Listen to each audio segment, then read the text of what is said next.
Everyone, আজকে আমরা পড়াশোনা করব আমাদের 9-10 এর বায়োলজি বইয়ের সেকেন্ড চ্যাপ্টার কোষ এবং টিস্যু নিয়ে। কোষ এবং টিস্যু এই চ্যাপ্টারটা বায়োলজির একটা বেসিক চ্যাপ্টার।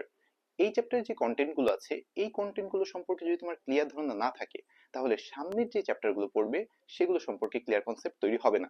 পাশাপাশি এটা আমাদের বায়োলজির বেসিক চ্যাপ্টার, অর্থাৎ আমরা ইন ফিউচার অর্থাৎ এইচএসসি তে যে বায়োলজি পড়বো সেই বায়োলজি বোঝার জন্য এই চ্যাপ্টারটা খুব ভালো মতো বোঝা দরকার। তো চলো শুরু করি কোষ ও টিস্যু। শুরুতেই আমাদেরকে জানতে হবে কোষ কাকে বলে। কোষ কাকে বলে? কোষ,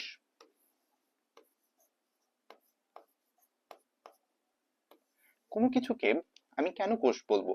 কোনো কিছুকে যদি কোষ হতে হয় তার তিনটা বৈশিষ্ট্য থাকতে হবে। এক, তাকে বৈষম্য ভেদ্য পর্দা দ্বারা আবৃত হতে হবে। বৈষম্য ভেদ্য পর্দা আবৃত। বৈষম্য ভেদ্য পর্দা কি সেটা আমি আলোচনা করছি, দ্বিতীয় বৈশিষ্ট্য সম্পর্কে আগে একটু জেনে নিই।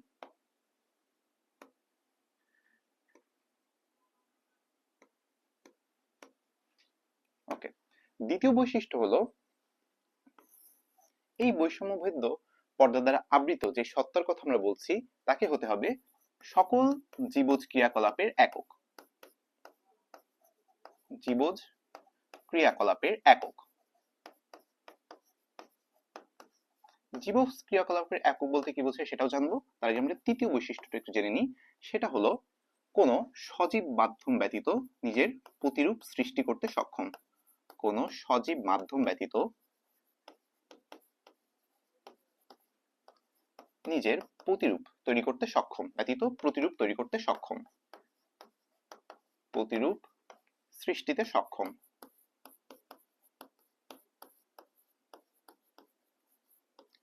তাহলে এই তিনটা বৈশিষ্ট্য যে সত্তার মধ্যে রয়েছে তাকে আমরা বলতেছি কোষ। চলো একটু বোঝার চেষ্টা করি তিনটা বৈশিষ্ট্যের অর্থ কি। আচ্ছা, বৈষম্য ভেদ্য, বৈষম্য ভেদ্য কথাটার অর্থ কি? বৈষম্য মানে তুমি একজনকে যেটা দিচ্ছ আরেকজনকে সেটা দিচ্ছ না। বৈষম্য ভেদ্য পর্দা বলতে বোঝায় আমরা যদি এখানে একটা কোষ আঁকি তাহলে এইটা যদি একটা কোষ হয় এটা হলো তার পর্দা। ধরো একটা বস্তু এ আরেকটা বস্তু বি, এটা হলো আমার কোষের পর্দা।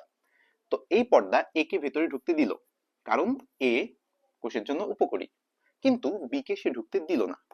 কেন দিল না? কারণ বি কোষের জন্য ক্ষতিকর। অর্থাৎ এ এবং বি এর প্রবেশের ক্ষেত্রে বৈষম্য করে, সেজন্য এটাকে বলা হচ্ছে বৈষম্যভেদ্য পর্দা দ্বারা আবৃত।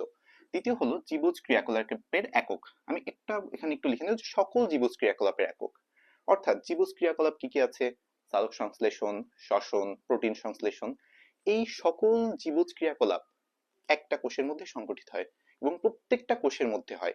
কোষ এমন একটা ইউনিট যার মধ্যে আমাদের বেঁচে থাকার জন্য প্রয়োজনীয় সকল জীবজ ক্রিয়া বিক্রিয়া হতে পারে, সেজন্য একে বলা হয় জীবজ ক্রিয়াকলাপের একক। 3 নম্বর হলো কোনো সজীব মাধ্যম ছাড়াই নিজের প্রতিরূপ সৃষ্টিতে সক্ষম। মাধ্যম ব্যতীত প্রতিরূপ সৃষ্টিতে সক্ষম, নিজের প্রতিরূপ সৃষ্টিতে সক্ষম। অর্থাৎ কি? ধরো সজীব মাধ্যম কাকে বলে আগে একটু বুঝিয়ে। সজীব মাধ্যম যেমন ধরো আমার দেহ, দেহ একটা সজীব মাধ্যম, আমার দেহ একটা সজীব মাধ্যম।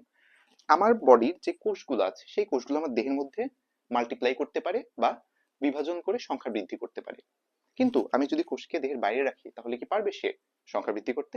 পারবে। সে সজীব মাধ্যম ছাড়াও কোনো পুষ্টি মাধ্যমে, যে কোনো পুষ্টি মাধ্যমে সে তার প্রতিরূপ সৃষ্টি করতে সক্ষম। এই জন্য ব্যাকটেরিয়া একটা কোষ, কারণ ব্যাকটেরিয়া সজীব মাধ্যম বাদেও বংশবৃদ্ধি বা সংখ্যা বৃদ্ধি করতে পারে।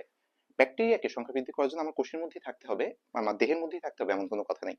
কিন্তু ভাইরাস, ভাইরাস কিন্তু কোষ না, কারণ ভাইরাস শুধু আমার দেহের মধ্যেই অর্থাৎ সজীব মাধ্যমের মধ্যেই সে সংখ্যা বৃদ্ধি করতে পারে বা তার প্রতিরূপ সৃষ্টি করতে পারে।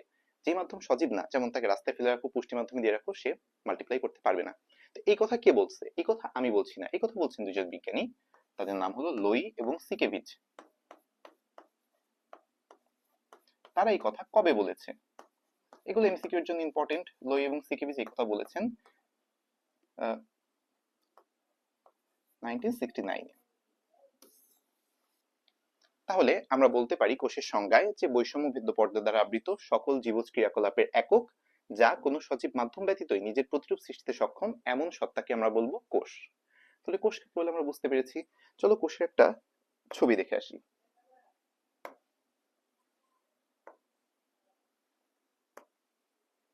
এই হলো আমাদের সেই কোষ। এখানে দুই ধরনের কোষই দেওয়া হয়েছে, একটা হলো উদ্ভিদ কোষ এবং প্রাণী কোষ। তুমি যদি কোষের দিকে নজর দাও তুমি দেখতে পাবে যে এই অংশটা হলো, এই যে কোষের যে মেমব্রেনটা এটাকে বলা হয় কোষ পর্দা বা কোষ ঝিল্লি। এখানেও এইটা হলো কোষ ঝিল্লি। আচ্ছা, একটু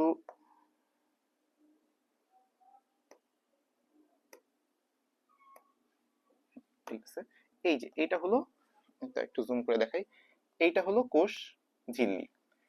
এর বাইরে আরেকটা আবরণ আমি উদ্ভিদ কোষে দেখতে পাচ্ছি, এই আবরণটা, এই আবরণটাকে আমি বলবো কোষ প্রাচীর। ঠিক আছে, তারপরে আমি উদ্ভিদের ক্ষেত্রে কোষ প্রাচীর দেখতে পাচ্ছি, প্রাণীর ক্ষেত্রে পাবো না। তারপরে আমি কোষ পর্দা পেলাম, এই যে কোষ পর্দা বা কোষ ঝিল্লি। এরপর ভিতরে ঢুকে আমি কি কি পাচ্ছি, ভিতরে ঢুকে এই যে যে মাতৃকা, এখানে যে হলুদ মাতৃকাটা দেখতে পাচ্ছ এখানে আর কি, সবুজ মাতৃকা, এই মাতৃকাটাকে বলে সাইটোপ্লাজম। আর বিভিন্ন কোষীয় অঙ্গাণু ভিতরে রয়েছে, এদেরকে সাইটোপ্লাজমীয় অঙ্গাণু বলা হয়। যেমন ধরো উদ্ভিদের ক্ষেত্রে এই যে আমি পাচ্ছি এটা প্লাস্টিড, এখানে মাইটোকন্ড্রিয়া, তারপরে এটা হলো কোষ গহ্বর, এই যে নিউক্লিয়াস বা কেন্দ্রিকা। প্রাণীর ক্ষেত্রেও সেম, দেখো আমি পাচ্ছি মাইটোকন্ড্রিয়া পাচ্ছি, এখানে নিউক্লিয়াস পাচ্ছি, এখানে লাইসোসোম পাচ্ছি, আরো বেশ কিছু কোষ অঙ্গাণু পাবো আমি, যেগুলো নিয়ে আমি সামনে আলোচনা করব। তো কোষটা দেখানোর আমার উদ্দেশ্য ছিল যে যেন তোমরা একটু ভিজুয়ালাইজ করতে পারো যে কোষ জিনিসটা আসলে কেমন।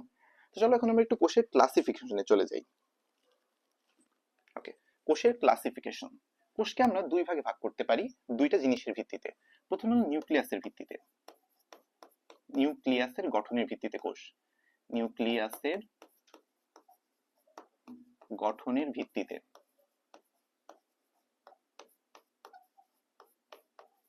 আরেকটা হলো কাজের ভিত্তিতে। প্রথমে চলো আমরা নিউক্লিয়াসের গঠনের ভিত্তিতে কোষকে ভাগ করি। নিউক্লিয়াসের গঠনের ভিত্তিতে কোষকে ভাগ করা যায় দুই ভাগে। এক হলো আদি কোষ, আরেকটি হলো প্রকৃত কোষ। প্রকৃত কোষ, আদি কোষের অপর নাম হলো প্রাককেন্দ্রিক কোষ। প্রাককেন্দ্রিক কোষ। আর প্রকৃত কোষের অপর নাম হলো সুকেন্দ্রিক কোষ।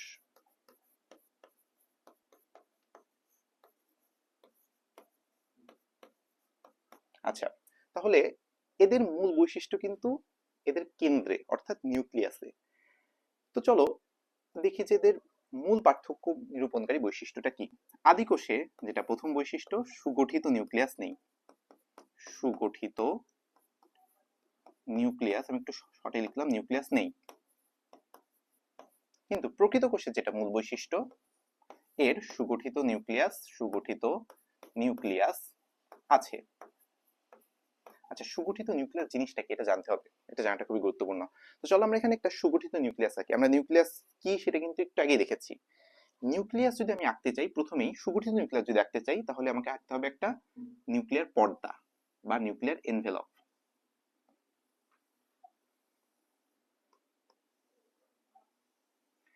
আমি এখন যেটা আঁকছি এটাকে বলা হয় নিউক্লিয়ার পর্দা বা নিউক্লিয়ার এনভেলপ। ওকে, এখন তুমি দেখো এই এনভেলপ, এটাকে আমি, এটা হলো নিউক্লিয়ার এনভেলপ বা নিউক্লিয়ার পর্দা। এনভেলপ বা নিউক্লিয়ার পর্দা বা নিউক্লিয়ার ঝিল্লি। ওকে, এখন তুমি দেখো এই পর্দার মাঝে কিছু ছিদ্র পাচ্ছ, এই ছিদ্রগুলা, এই ছিদ্রগুলোকে বলা হয় নিউক্লিয়ার ছিদ্র বা নিউক্লিয়ার পোর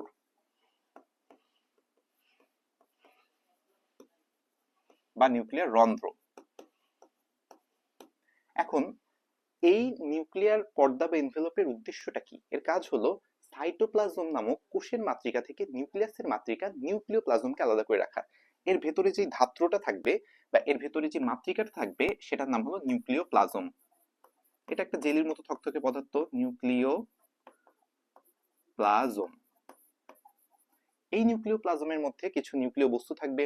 প্রথমেই থাকবে সুতার মতো একটা গঠন, যাকে আমি বলবো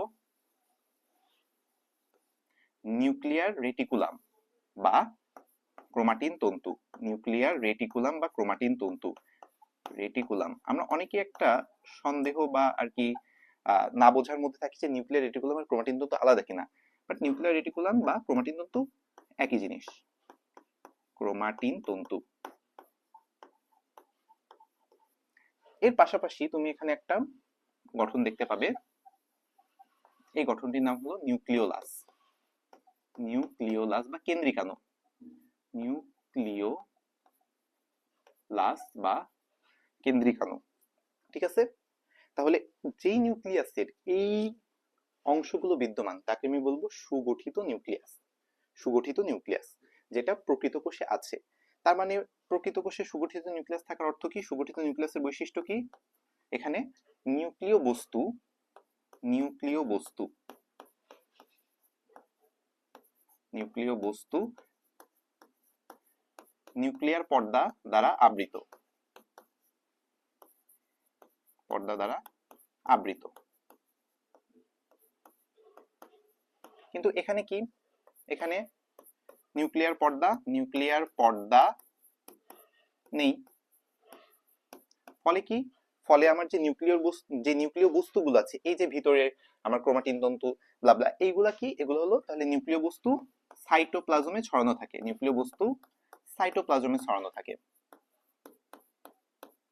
সাইটোপ্লাজমে ছড়ানো থাকে।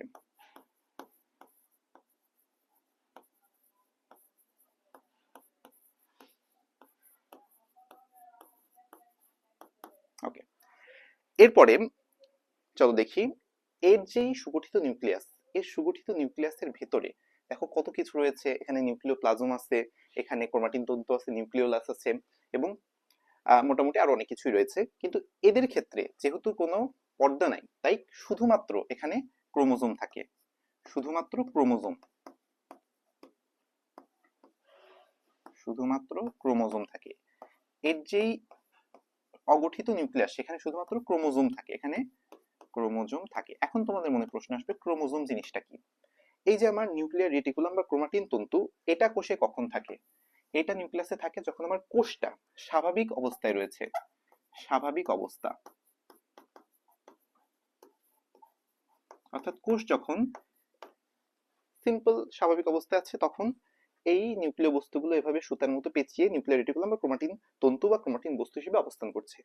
যখনই কোষ বিভাজনরত অবস্থায় চলে যাবে, তখনই আমার এই যে সুতার মতো পেঁচানো ক্রোমাটিন তন্তুগুলো বা নিউক্লিয়ার রেটিকুলাম গুলো আছে, এগুলো তখন মোটা এবং খাটো হয়ে যাবে, খাটো হয়ে পরিণত হবে ক্রোমোজোমে।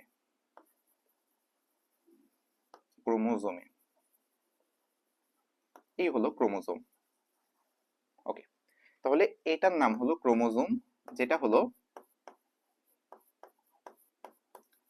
বিভাজনরত কোন কোষের ক্রোমাটিন তন্তু। তাহলে এটা হলো স্বাভাবিক অবস্থা, কোষের স্বাভাবিক অবস্থা। এটা থাকে কখন? কোষের স্বাভাবিক অবস্থায়। আর এটা থাকে কখন? কোষের বিভাজনরত অবস্থায়, কোষের বিভাজনরত অবস্থায়।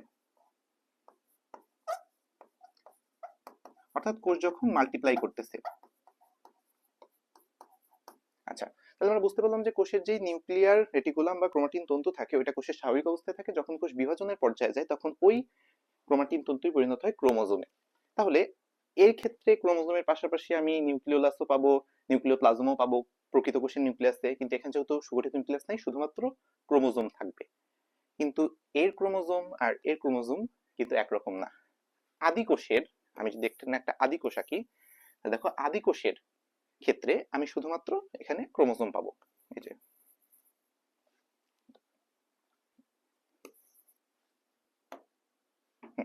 ওকে,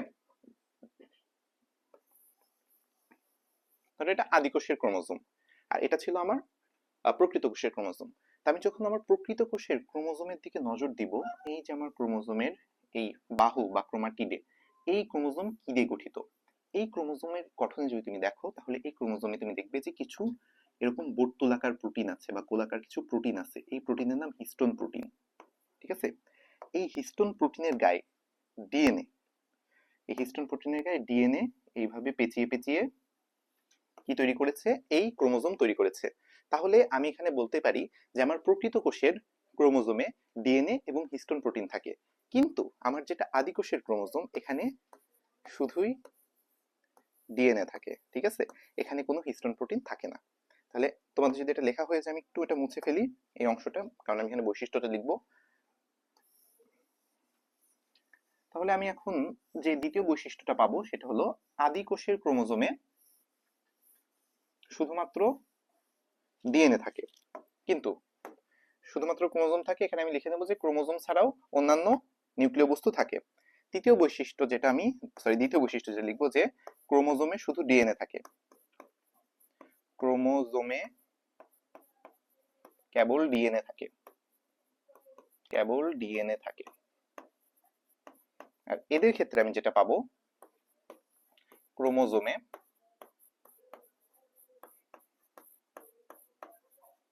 ডিএনএ প্লাস হিস্টোন প্রোটিন থাকে, ডিএনএ প্লাস হিস্টোন প্রোটিন থাকে, হিস্টোন প্রোটিন। 3 নম্বর বৈশিষ্ট্য, তুমি যখন একটা প্রকৃত কোষ দেখবে বা সুকেন্দ্রিক কোষ দেখবে, তুমি দেখবে যে ওর মধ্যে বিভিন্ন ধরনের কোষীয় অঙ্গাণু রয়েছে। তুমি এখানে দেখবে যে মাইটোকন্ড্রিয়া আছে, তারপরে দেখবে লাইসোজোম আছে, তুমি দেখবে যে গলগি বস্তু আছে, অনেক কিছু পাবা। কিন্তু তুমি যখন আদি কোষের কথা চিন্তা করবে, সেখানে একটা মাত্র অঙ্গাণু ছাড়া আর কোনো কোষীয় অঙ্গাণু নাই। সেই একটা মাত্র অঙ্গাণু হলো রাইবোজোম, যার কাজ হলো প্রোটিন তৈরি করা, রাইবোজোম। তাহলে এক্ষেত্রে আমি লিখতে পারি যে শুধু রাইবোজোম ব্যতীত অন্য কোনো কোষীয় অঙ্গাণু নাই, শুধু রাইবোজোম, রাইবোজোম ব্যতীত অন্য কোনো কোষীয় অঙ্গাণু নাই। এদের ক্ষেত্রে আমি লিখব সকল কোষীয় অঙ্গাণু উপস্থিত, সকল কোষীয় অঙ্গাণু উপস্থিত, কোষীয় অঙ্গাণু উপস্থিত, অঙ্গাণু উপস্থিত।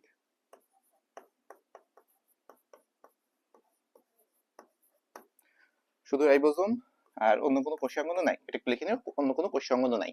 তাহলে আমি বুঝে গেলাম যে কোনটা প্রকৃত কোষ, কোনটা আদিকেন্দ্রিক কোষ। প্রকৃত কোষের ইংরেজি নাম হলো ইউক্যারিওটিক সেল, ইউক্যারিওটিক সেল। আর আদি কোষের হলো প্রোক্যারিওটিক সেল। প্রো মানে আদি, বায়োলজিতে যেখানে তুমি দেখবে যে প্রো, সেখানে বুঝবে যেখানে বোঝাচ্ছে আদি কিছু। আচ্ছা, প্রোক্যারিওটিক মানটা লিখে দিই, কে আর ওয়াই, ক্যারি ও টিক, সেল। তাহলে এই আমার গেল নিউক্লিয়াসের গঠনের ভিত্তিতে কোষ। ঠিক আছে, চলো এবার চলে যাই কাজের ভিত্তিতে কোষ। ও একটা জিনিস একটু এখানে দেখিয়ে দিই। আচ্ছা, তো আমার আদি কোষ কার কার আছে, কাদের কাদের ক্ষেত্রে আদি কোষ পাওয়া যায়? মনে রাখবে আমরা যে প্রথম অধ্যায়ে 5টা রাজ্য নিয়ে পড়েছি, এদের মধ্যে মনেরা রাজ্যের যারা আছে, মনেরা, মনেরা রাজ্যের প্রাণীগুলো হলো আদিকোষী প্রাণী, মূলত ব্যাকটেরিয়া। ঠিক আছে, মনেরা রাজ্য উদাহরণ হিসেবে তুমি লিখতে পারো ব্যাকটেরিয়া। ওকে, আর প্রকৃত কোষী প্রাণী কারা?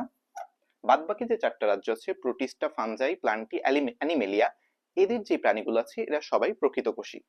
উদাহরণস্বরূপ আমি মানুষ আর উদ্ভিদ লিখি, মানুষ, উদ্ভিদ। উদাহরণস্বরূপ তুমি এটা লিখতে পারো, বাট মূল কথা হলো যে পরের যে 4টা রাজ্য আছে, এই 4টা রাজ্যই কিন্তু প্রকৃত কোষী। ঠিক আছে, ওকে। এখন চলে আসি কাজের ভিত্তিতে কোষ।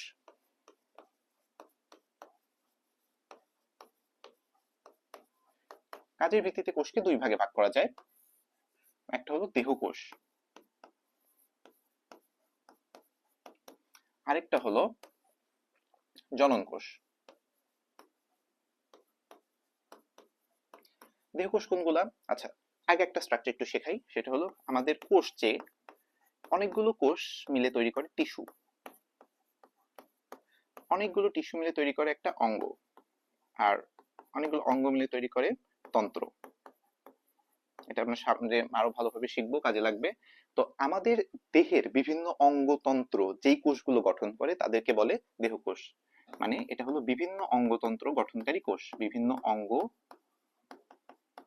ও তন্ত্র গঠনকারী কোষ, গঠনকারী।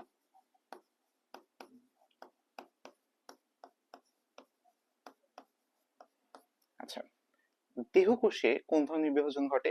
দেহকোষে ঘটে মাইটোসিস বিভাজন। এটা নিয়ে আমরা সামনে পড়বো, তো এখন একটু ধারণা নিয়ে নিব। মাইটোসিস বিভাজন, মাইটোসিস বিভাজনের মাধ্যমে কি ঘটে? মাইটোসিস বিভাজনের মাধ্যমে কোষের সংখ্যা বৃদ্ধি ঘটে। এখানে কিন্তু কখনোই মিওসিস ঘটবে না, সংখ্যা বৃদ্ধি। আচ্ছা, মাইটোসিস বিভাজনকে তোমরা জানো, সামনে পড়বা যে সমীকরণিক বিভাজন বলা হয়। আমি একটু আগে কথা বললাম না ক্রোমোজোম নিয়ে? তো আমাদের দেহের একটা কোষের নিউক্লিয়াসে কয়টা ক্রোমোজোম থাকে তোমরা কি জানো? 46টা ক্রোমোজোম থাকে। এর মধ্যে এই 46টা ক্রোমোজোমকে আবার দুই সেটে ভাগ করা যায়, 23টা। এই যে এই 23টা এরা হুবহু একই, অর্থাৎ মোট 46টা থাকলে মোট দুই সেট ক্রোমোজোম থাকে, দুই সেট।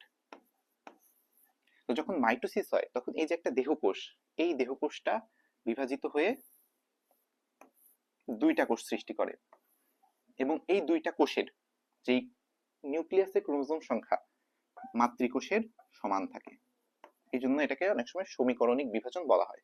এখন চলে আসুন জনন কোষ। জনন কোষ তাহলে কোথায় পাওয়া যায়? জনন কোষ থাকে হলো আমাদের জননাঙ্গে বা যৌনাঙ্গে।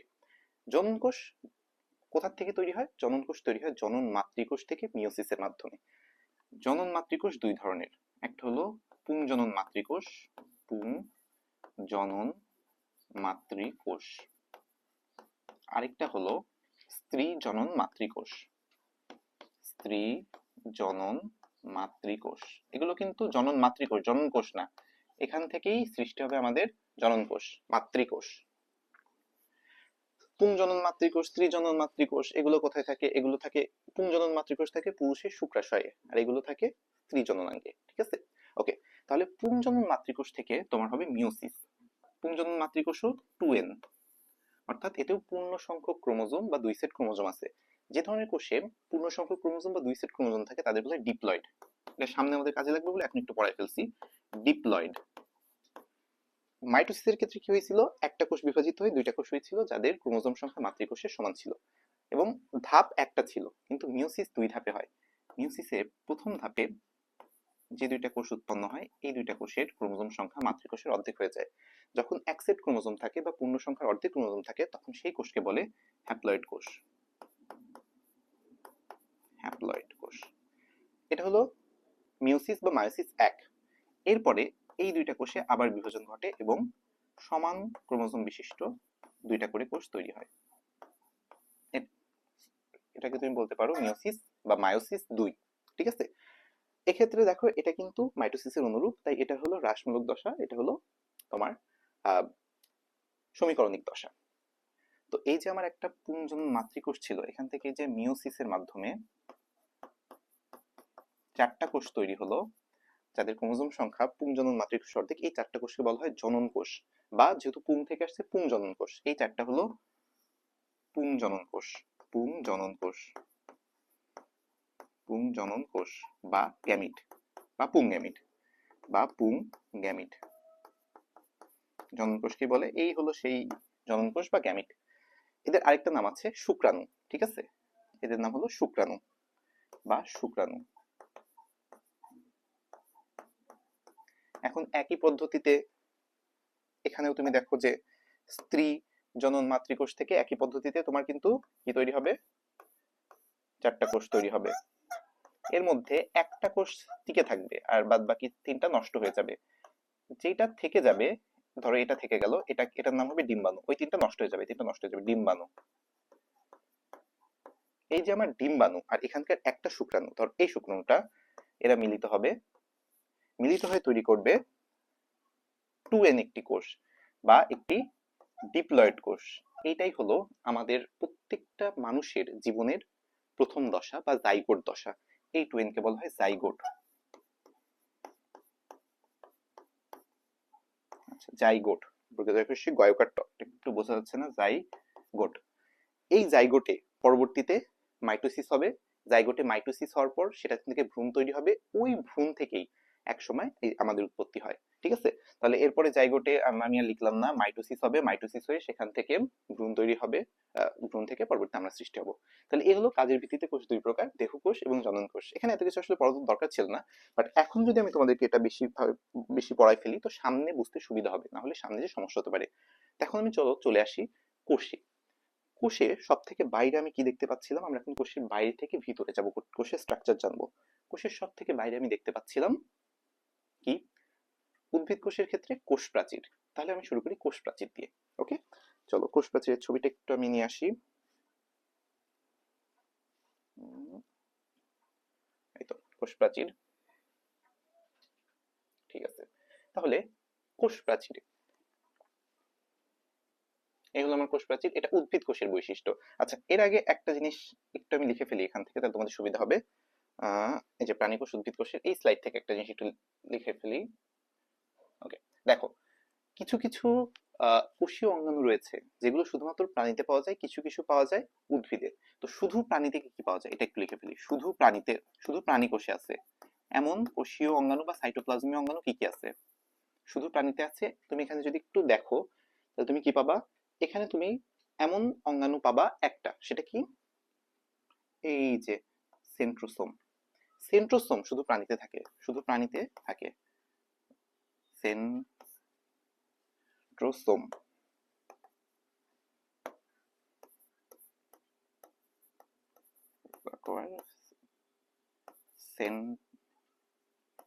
সেন্ট্রোসোম এটা শুধুমাত্র প্রাণীতে থাকে, এটা উদ্ভিদে থাকে না। আর শুধু উদ্ভিদে থাকে এমন একটা কোষীয় অঙ্গাণু কি? শুধু উদ্ভিদে প্লাস্টিড বা ক্লোরোপ্লাস্ট, প্লাস্টিড। ঠিক আছে। আরেকটা জিনিস দেখো, এই যে কোষ প্রাচীরটা, কোষ প্রাচীরটা যদিও শুধু উদ্ভিদে থাকে, বাট কোষ প্রাচীর এটা কিন্তু কোনো কোষীয় অঙ্গাণুর মধ্যে পড়ে না, বা কোষীয় অঙ্গাণুর মধ্যে আমি আরো স্পেসিফিকলি বলতে পারি এটা কোষীয় অঙ্গাণুর মধ্যে আমি ধরতে পারি, বাট এটা কিন্তু সাইটোপ্লাজমীয় অঙ্গাণু না। স্টিল আমি লিখে দিতে পারি যে আর কি, যে উদ্ভিদ, শুধু উদ্ভিদে থাকে কোষ প্রাচীর। এটা যদিও একটা কোষীয় অঙ্গাণু, বাট এটা কিন্তু সাইটোপ্লাজমীয় অঙ্গাণু না। ঠিক আছে। আচ্ছা, কোষ প্রাচীর। আরেকটা জিনিস হলো আমাদের কোষ গহ্বর। এটা উদ্ভিদে থাকে, বেশি পরিমাণে থাকে, বড় আকারে থাকে। প্রাণীতে সাধারণত থাকলেও খুব ছোট হয়। তো এই জিনিসটা একটু নোট করে ফেলতে পারি তাহলে সুবিধা হবে। এটা মুছে আমরা আরেকটা জিনিস নিয়ে একটু আলোচনা করব। সেটা হলো যে আমাদের যে সাইটোপ্লাজমীয় অঙ্গাণুগুলো আছে, মানে সাইটোপ্লাজমের ভেতরে যে অঙ্গাণুগুলো থাকে এগুলো সাইটোপ্লাজমীয় অঙ্গাণু। তো সাইটোপ্লাজমীয় অঙ্গাণুর মধ্যে কোনগুলো পর্দা আছে আর কোনগুলোর পর্দা নাই এটা একটু আলোচনা করি। আচ্ছা, তাহলে এই যে আমার সাইটোপ্লাজমটা দেখতে পাচ্ছ, এই যে এখানকার এই মাতৃকাটা, সবুজ মাতৃকা, এখানে এই যে হলুদ মাতৃকা, এটা হলো সাইটোপ্লাজম। তো এই মাতৃকার মধ্যে যে অঙ্গাণুগুলো আছে, অঙ্গাণুর মধ্যে কিছু কিছু অঙ্গাণুর একটি পর্দা আছে। ঠিক আছে। আর অনেক কিছু অঙ্গাণুর পর্দা বা ঝিল্লি নাই। তো ঝিল্লি যুক্ত কার আর ঝিল্লিহীন কার এটা একটু দেখে ফেলি, তারপর আমি ডিটেলস আলোচনা দেবো। ঝিল্লিহীন এটা আগে জানবো। তিনটা কোষ কঙ্কাল।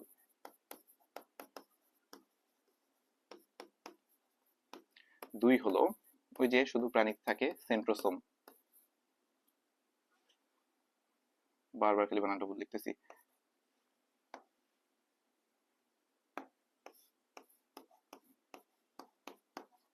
সেন্ট্রোসোম বা সেন্ট্রোজোমও বলা হয়। আর তিন নম্বর একটা আছে, সেটা হলো কোষ কঙ্কাল, সেন্ট্রোসোম। আর এটাও যদি আমি তোমাকে এটা খুবই স্পেশাল, কারণ এটা এমন একমাত্র অঙ্গাণু যেটা তোমার আদিকোষে থাকে, সেটা হলো রাইবোজোম। রাইবোজোমকে অনেক ক্ষেত্রে সার্বজনীন অঙ্গাণু বলা হয়, রাইবোজোম, কারণ এই রাইবোজোম সকল ধরনের কোষে থাকে। এই বাদে যা যা অঙ্গাণু আছে সবারই ঝিল্লি আছে। এমসিকিউ এর জন্য তুমি জাস্ট এই তিনটা মনে রাখবা, অন্যগুলো সবগুলো ঝিল্লি আছে। তাহলে ঝিল্লিহীন এগুলো পালাম। ঝিল্লি যুক্ত কি কি আছে? ঝিল্লি যুক্ততে প্রথমে আসি, আমি শুরু করি প্লাস্টিড, যদি এটা শুধু উদ্ভিদ কোষে পাওয়া যায়। হ্যাঁ, যেমন এটা শুধু প্রাণী কোষে পাওয়া যায়। তারপরে মাইটোকন্ড্রিয়া, মাইটোকন্ড্রিয়া নিয়ে একটু পর ডিটেলস আলোচনা করব। মাইটোকন্ড্রিয়া, তারপরে তিনি আমি কি রাখতে পারি, গলজি বস্তু বা গলগি যন্ত্র, এটাকে গলজি বা গলগি যেটাই বলতো না কেন। তারপরে আমি বলতে পারি এন্ডোপ্লাজমিক, এখান থেকে আমি দাগাই দিবা এটা, এই যে ধরো এন্ডোপ্লাজমিক রেটিকুলাম, এইটা মসৃণ এবং অমসৃণ উভয় এন্ডোপ্লাজমিক রেটিকুলাম। তারপরে ধরো তোমার এই যে লাইসোজোম। ওকে, দেন তোমার আমার কোষ গহ্বর, এই একটু চেঞ্জ করি। হ্যাঁ, ওকে, তাহলে তোমার কোষ গহ্বর, গলজি বস্তু, লাইসোজোম, আর হলো আমার এন্ডোপ্লাজমিক রেটিকুলাম। এগুলো সবই মসৃণ এবং অমসৃণ দুই ধরনের এন্ডোপ্লাজমিক রেটিকুলাম, এগুলো সবই ঝিল্লি যুক্ত আর কি। তো এগুলো আমরা একটু নোট করে নেব। আমরা শুধু ঝিল্লি বিহীন গুলো মনে রাখবো, তারপরে আমরা ঝিল্লি যুক্ত গুলোতে যাব। আচ্ছা, পর্দার মধ্যে একটা জিনিস মনে রাখবা যে আমাদের কোষে এমন মোটামুটি চারটা জিনিস আছে যাদের পর্দা বা দুই স্তর বিশিষ্ট। প্লাস্টিডের পর্দা দুই স্তর বিশিষ্ট, মাইটোকন্ড্রিয়ার পর্দা দুই স্তর বিশিষ্ট, কোষের যে পর্দা সেটা দুই স্তর বিশিষ্ট, নিউক্লিয়াসের পর্দা দুই স্তর বিশিষ্ট। সামনে কাজে লাগবে। আচ্ছা, এটা নোট করা হয়ে থাকলে আমরা এবার চলে যাই আমাদের কোষ প্রাচীরে। উদ্ভিদ কোষের সবচেয়ে বাইরের অংশটা। চলো কোষ প্রাচীরের স্লাইড টাইট করি।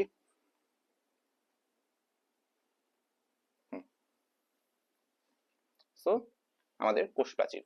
কোষ প্রাচীরের ক্ষেত্রে চলো আমরা আগে কোষ প্রাচীরের কিছু বৈশিষ্ট্য দেখে নিই। কোষ প্রাচীরের বৈশিষ্ট্য কি কি?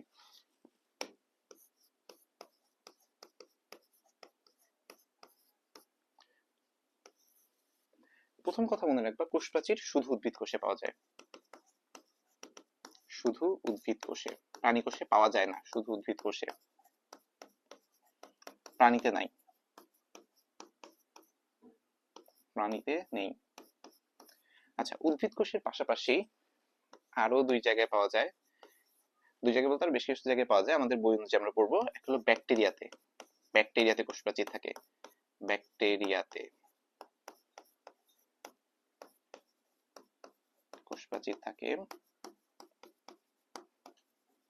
আরেকটা জায়গায় থাকে, কোথায়? সেটা হলো ছত্রাকে, ব্যাকটেরিয়া ও ছত্রাকে কোষ প্রাচীর থাকে। তারপর আর কি কি বৈশিষ্ট্য পাবো আমরা এই জিনিসটার? কোষ প্রাচীর, এই যে আমার কোষ প্রাচীর, আচ্ছা এই যে এই দুইটা চিত্র মনে রাখবো, এখান থেকে সিকিউ আসার সম্ভাবনা আছে।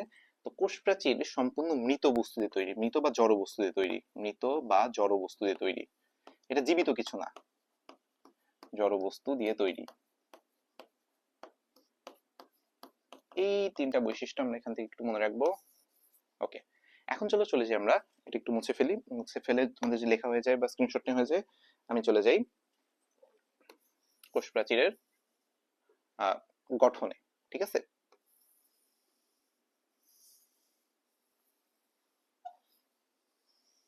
কোষ প্রাচীরের আমরা দুই ধরনের গঠন পড়বো, এক হলো রাসায়নিক গঠন, এক হলো ভৌত গঠন। চলো প্রথমে চলে আসি কোষ প্রাচীরের রাসায়নিক গঠনে। কোষ প্রাচীরের রাসায়নিক গঠন, স্বাভাবিক কোষ প্রাচীর, সাধারণ কোষ প্রাচীর বা উদ্ভিদের কোষ প্রাচীর, আমরা বলবো সাধারণ কোষ প্রাচীর বা উদ্ভিদের কোষ প্রাচীর। রাসায়নিক গঠন বলতে কোন কোন রাসায়নিক উপাদান দিয়ে তৈরি? সাধারণ বাই উদ্ভিদের কোষ প্রাচীর, উদ্ভিদের কোষ প্রাচীর কি দিয়ে তৈরি? সেলুলোজ,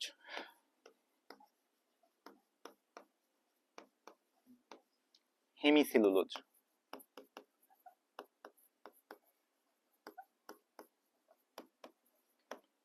লিগনিন,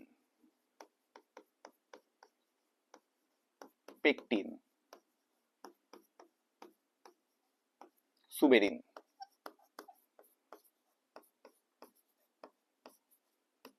এই জিনিসগুলো দিয়ে তৈরি সাধারণ কোষ প্রাচীর বা উদ্ভিদের কোষ প্রাচীর। কিন্তু আমি যদি একটা ব্যাকটেরিয়ার কোষ প্রাচীরের কথা চিন্তা করি, ব্যাকটেরিয়া, ব্যাকটেরিয়ার কোষ প্রাচীর কি কি দিয়ে তৈরি? ব্যাকটেরিয়ার কোষ প্রাচীর তৈরি হলো তোমার আমিষ বা প্রোটিন, আমিষ বা প্রোটিন, চর্বি বা লিপিড এবং পলিস্যাকারাইড বা শর্করা দিয়ে, পলিস্যাকারাইড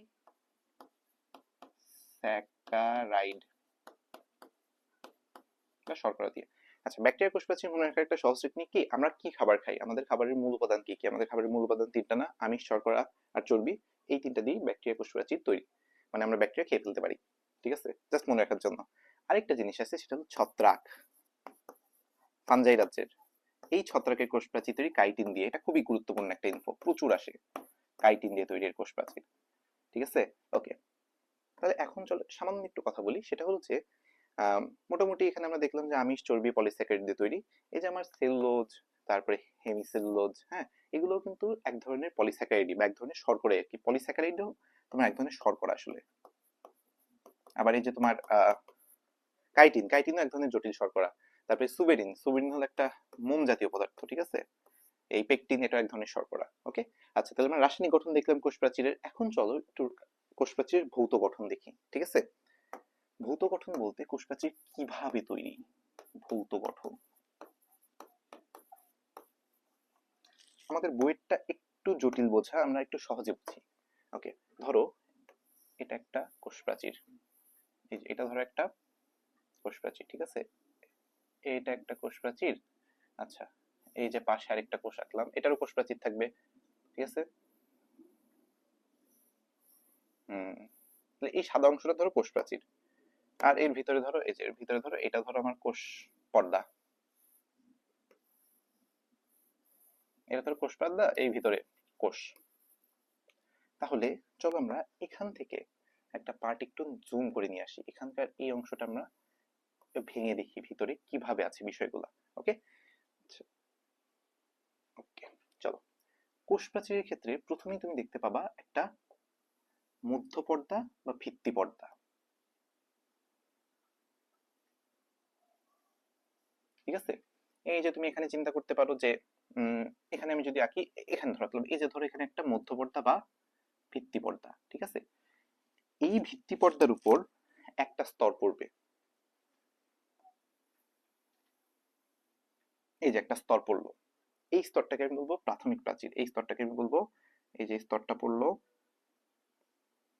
এই স্তরটাকে আমি বলবো প্রাথমিক প্রাচীর। প্রাথমিক প্রাচীর।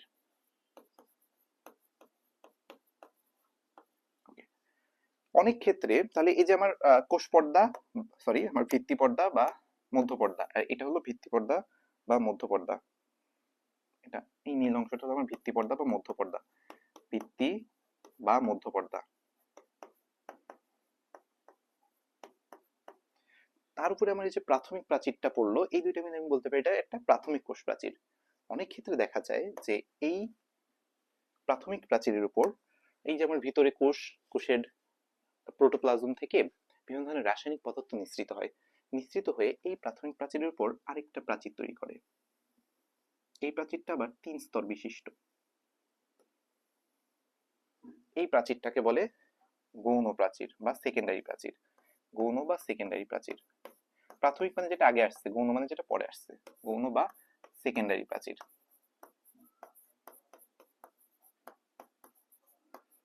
এই প্রাচীরের দেখো 3টা স্তর আছে। ঠিক আছে, 3টা স্তর কি কি? বহিস্থ স্তর, মধ্যস্থ স্তর, অন্তঃস্থ স্তর।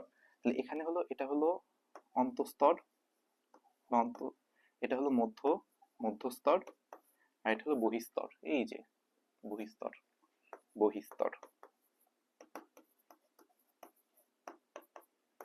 সেকেন্ডারি প্রাচীর বা গৌণ প্রাচীরের স্তর। তাহলে এই হলো আমার একটা আর কি, এদিকে যেরকম তৈরি হয়েছে এদিকেও তৈরি হবে সেম। তাহলে এটা হলো আমার মোটামুটি একটা কোষ প্রাচীরের গঠন। ঠিক আছে, তা এখন এই যে কোষ প্রাচীর, এই কোষ প্রাচীরের মাঝে মাঝে আর কি কিছু ছিদ্র বা কূপ আছে।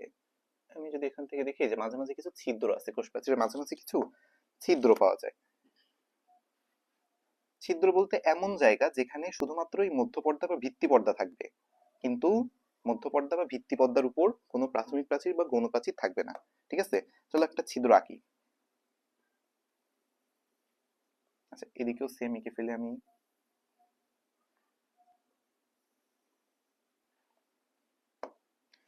ওকে, চলো এখন গৌণ পর্দাটা দিয়ে দিই।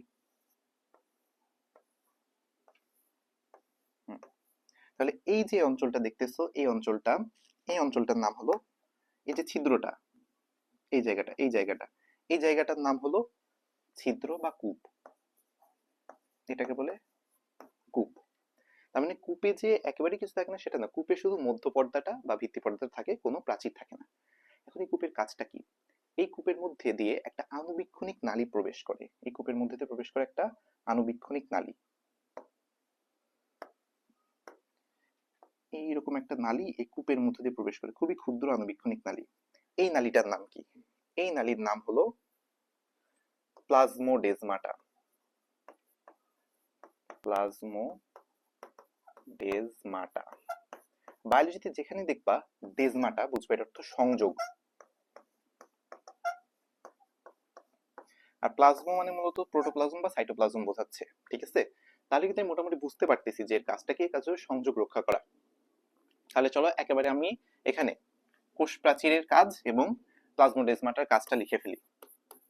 কাজ, কোষ প্রাচীরেরটাকে লিখি। কোষ প্রাচীর। আচ্ছা, কোষ প্রাচীর তো একটা জড় বস্তু দিয়ে তৈরি, তার এতগুলো লেয়ার আছে, তাহলে এটা কি কোষকে, এক নম্বর হলো কোষকে দৃঢ়তা প্রদান করা, কোষকে দৃঢ়তা প্রদান করে। আরেকটা কাজ কি কোষ প্রাচীরের? কোষ প্রাচীরের আরেকটা কাজ হলো কোষের আকার আকৃতি বজায় রাখে। আকার আকৃতি বজায় রাখে। আকার মানে কত বড়, আর আকৃতি মানে শেপটা কেমন। আকার আকৃতি বজায় রাখে। ওকে। আর প্লাজমোডেজমাটার কাজটা কি? প্লাজমোডেজমাটার কাজটা কি? প্লাজমোডেজমাটার কাজ হলো, যেহেতু ডেজমাটা মানে বায়ুতে সংযোগ, দুইটি কোষের মধ্যে সংযোগ রক্ষা করা। দুটি কোষের মধ্যে সংযোগ রক্ষা করা। দুটি কোষের মধ্যে সংযোগ রক্ষা করা। কিভাবে সংযোগ রক্ষা করা? দুটি কোষের মধ্যে সংযোগ রক্ষা করা। কিভাবে রক্ষা করব সংযোগ? সংযোগ রক্ষা করব এক কোষ থেকে আরেক কোষে পানি ও খনিজ লবণ চলাচল নিয়ন্ত্রণের মাধ্যমে। পানি ও খনিজ লবণ চলাচল নিয়ন্ত্রণের মাধ্যমে। চলাচল নিয়ন্ত্রণ নিয়ন্ত্রণের মাধ্যমে। 1 2। আচ্ছা, আমি এখানে আরেকটু দেখাই। এই দেখো যে এখানে এখানে এই যে ধরো এই যে এটা তো একটা কোষ প্রাচীর, তাই না? তো কোষ প্রাচীরের আমি যদি একটু এখানে মুছি, ধরো ধরো এখানে যদি আর কি একটা এখানে যদি এরকম একটা কূপ, এটা একটা কূপ যদি থাকে, এই যে যে কূপটা কূপটা মানে ছিদ্রটা, যেখানে তোমার প্রাচীরগুলো থাকে না, শুধু ভিত্তি পর্দাতে থাকে, এখানে যদি একটা প্লাজমোডেজমাটা যায় বা একটা আণুবীক্ষণিক নালী যায়, তাহলে এই কোষ থেকে পানি এই কোষে যেতে পারবে, একই সাথে খনিজ লবণ যেতে পারবে, এইটাই এর কাজ। ঠিক আছে, তাহলে আমি মোটামুটি কোষ প্রাচীরটা বুঝলাম, কোষ প্রাচীরের ইয়া কি কাজ কি সবকিছুই বুঝলাম। তাহলে কোষ প্রাচীরের লেখাগুলো যদি আমি লিখে ফেলে থাকি, তাহলে চলো রাসায়নিক গঠন দেখলাম, ভৌত গঠন দেখলাম, তারপরে কাজ দেখলাম, তো আমার এতটুকু পড়লেই হবে। আচ্ছা, এই ছবিগুলো একটু ভালো করে পড়বো, কারণ এই ছবিগুলো আসতে পারে এমসিকিউতে বা সিকিউতেও। হ্যাঁ, এখানে যদি তুমি দেখো, এই যে এটা হলো আমার, এই যে এটা হলো আমার সাদা অংশটা, এটা হলো আমার ভিত্তি পর্দা বা মধ্য পর্দা। এর উপরে তুমি যেটা দেখতে পাচ্ছ আর কি, এখানে এই যে আমার প্রাথমিক প্রাচীর, প্রাথমিক প্রাচীরের পর এই 3 স্তর বিশিষ্ট গৌণ প্রাচীর, এখানেও তুমি সেম দেখতে পাচ্ছ। এই সাদা অংশটা হলো আমার প্রাথমিক প্রাচীর, এটা হলো প্রস্থচ্ছেদ, এটা হলো লম্বচ্ছেদ। এই সাদা অংশটা হলো আমার, একটু জুম করি, একটু ছোট করে নিই এটা। এই যে সাদা অংশটা হলো প্রাথমিক প্রাচীর, প্রাথমিক প্রাচীরের সাথে সরি সরি সাদা অংশটা হলো তোমার মধ্যপর্দা।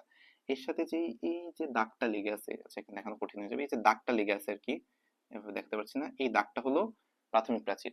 তারপরে এই মোটা অংশটা পুরোটাই হলো তোমার সেকেন্ডারি প্রাচীরের কোন স্তর, এটা হলো সেকেন্ডারি প্রাচীরের বহিঃস্তর। তারপরে এটা হলো সেকেন্ডারি প্রাচীরের মধ্যস্তর, আর এইটা হলো সেকেন্ডারি প্রাচীরের অন্তঃস্তর। ঠিক আছে, ওকে। তাহলে আমরা এখন সামনে যাই, নেক্সট একটা অঙ্গাণুতে। আচ্ছা, কোষের ক্ষেত্রে তুমি দেখছিলা যে আর কি, আমরা যখন উদ্ভিদ কোষের ক্ষেত্রে কোষ প্রাচীর পাচ্ছি, কিন্তু প্রাণী কোষের ক্ষেত্রে তো কোষ প্রাচীর নাই, তাই না? তাহলে এখন আমরা চলো কোষের মধ্যে চলে যাই। কোষের মধ্যে যেতে গেলে আমরা একটা কনসেপ্টের সাথে পরিচিত হবো, সেটা হলো প্রোটোপ্লাজম। প্রোটোপ্লাজম প্রোটোপ্লাজম পড়তে গেলে যে কথাটা প্রথমেই মাথায় রাখতে হবে, সেটা হলো প্রোটোপ্লাজম জিনিসটা কি। প্রোটোপ্লাজমের সহজ সংজ্ঞা আমি পরে দিচ্ছি, আগে প্রোটোপ্লাজম কি সেটা বুঝাই। কোষ পর্দা বা কোষ ঝিল্লি, কোষ পর্দা বা কোষ ঝিল্লি বা সেল মেমব্রেন, কোষ পর্দা বা যার অপর নাম plasmalemma, plus cytoplasm, cytoplasm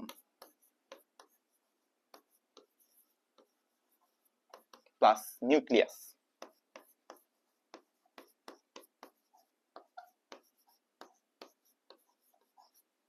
nucleus, এই তিনটা মিলে আমি যে জিনিসটার নাম পাই ইজ ইকুয়াল টু এই প্রোটোপ্লাজম। অর্থাৎ এক কথা আমরা বলতে পারি, আচ্ছা কোষে তো সবকিছু চলে আসলো, এক কথা আমরা বলতে পারি যাই কোষ তাই প্রোটোপ্লাজম। বাট একটা পার্থক্য আছে, প্রোটোপ্লাজম হলো কোষের শুধু জীবিত অংশগুলা, কোষে জীবিত যা কিছু আছে সবই প্রোটোপ্লাজম। আর যেগুলো আর কি মৃত বা জড় অংশ, এগুলা যদি আমি এই জীবিত অংশের সাথে অ্যাড করে দিই, তাহলে সেটা হয়ে যায় একটা কোষ। ঠিক আছে, মানে আমরা কোষ বলতে যা বুঝি তা সবকিছু অ্যাকচুয়ালি প্রোটোপ্লাজম। যেমন ধরো এই প্রোটোপ্লাজমের সাথে আমি ধরো কিছু কোষে অবস্থিত মৃত বস্তু অ্যাড করে দিলাম, যেমন ধরো কোষ পর্দা সরি কোষ প্রাচীর অ্যাড করে দিলাম। আর কোষের মধ্যে অনেক কিছু সঞ্চিত থাকে, হ্যাঁ, যেমন ধরো বিভিন্ন খাদ্যবস্তু, বিভিন্ন বর্জ্য, এগুলো মিলে সম্পূর্ণটা একটা কোষ হয়। আমি যদি কোষ থেকে মৃত বস্তুগুলো বের করে ফেলি, খুবই অল্প পরিমাণের বিদ্যমান, তাহলে বাদবাকি যেটা থাকে ওটাই হলো প্রোটোপ্লাজম। ঠিক আছে, প্রোটোপ্লাজমের একটা সংজ্ঞা আমাদের বইতে দেওয়া আছে, কই এই যে, আচ্ছা প্রোটোপ্লাজমের একটা সংজ্ঞা আমাদের বইতে দেওয়া আছে। আচ্ছা একটু মুছে ফেলি আমি, হ্যাঁ তুমি এটা একটু তুলে দিও যে প্রোটোপ্লাজম মানে কি।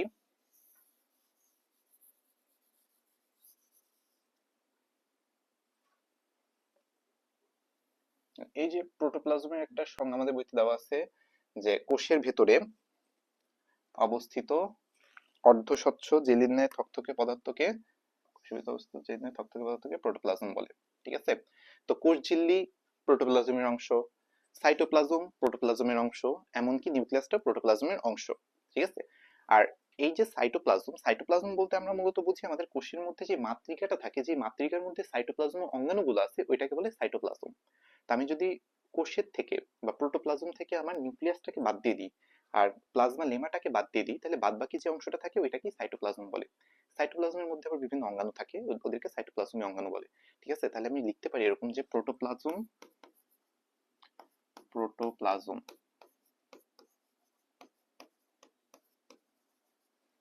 মাইনাস নিউক্লিয়াস মাইনাস কোষ পর্দা বা প্লাজমা লেমা, নিউক্লিয়াস মাইনাস কোষ পর্দা, কোষ পর্দা বা প্লাজমা লেমা বা প্লাজমা লেমা। লেমা প্লাজমা মানে কি বলছিলাম, প্রোটোপ্লাজম বা সাইটোপ্লাজম বোঝায়, লেমা মানে পর্দা, তো কোষ পর্দা। তাহলে আমি যেটা পাবো is equal two cytoplasm. Cytoplasm কিন্তু শুধুই মাতৃকাটা না, মানে জেলির মতো থকথকে যে মাতৃকাটা শুধুই মাতৃকাটা না, ওই মাতৃকার সাথে সাথে ওখানে তোমার কিছু অঙ্গাণুও থাকে।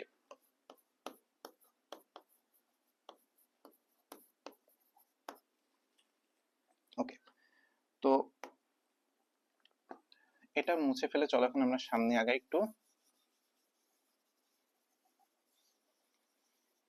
অঙ্গাণুগুলো নিয়ে।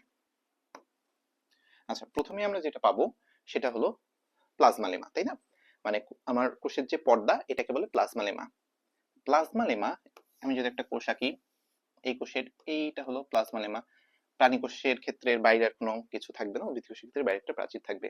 সেই যে আমার প্লাজমা লেমা, এই প্লাজমা লেমার কিছু বৈশিষ্ট্য এবং কিছু আহ তোমার চলো একটু দেখে নিই প্লাজমা লেমার কিছু বৈশিষ্ট্য এবং প্লাজমা লেমার গঠন। প্রথমে আমি আসবো এই প্লাজমা লেমার বৈশিষ্ট্যতে, বৈশিষ্ট্য গঠন। এই যে কোষের পর্দা বা প্লাজমা লেমা এটা কিন্তু জীবিত, এটা দ্বিস্তর বিশিষ্ট, আগেই বলেছি দ্বিস্তর মানে এখানে দুইটা স্তর আছে, দ্বিস্তর বিশিষ্ট।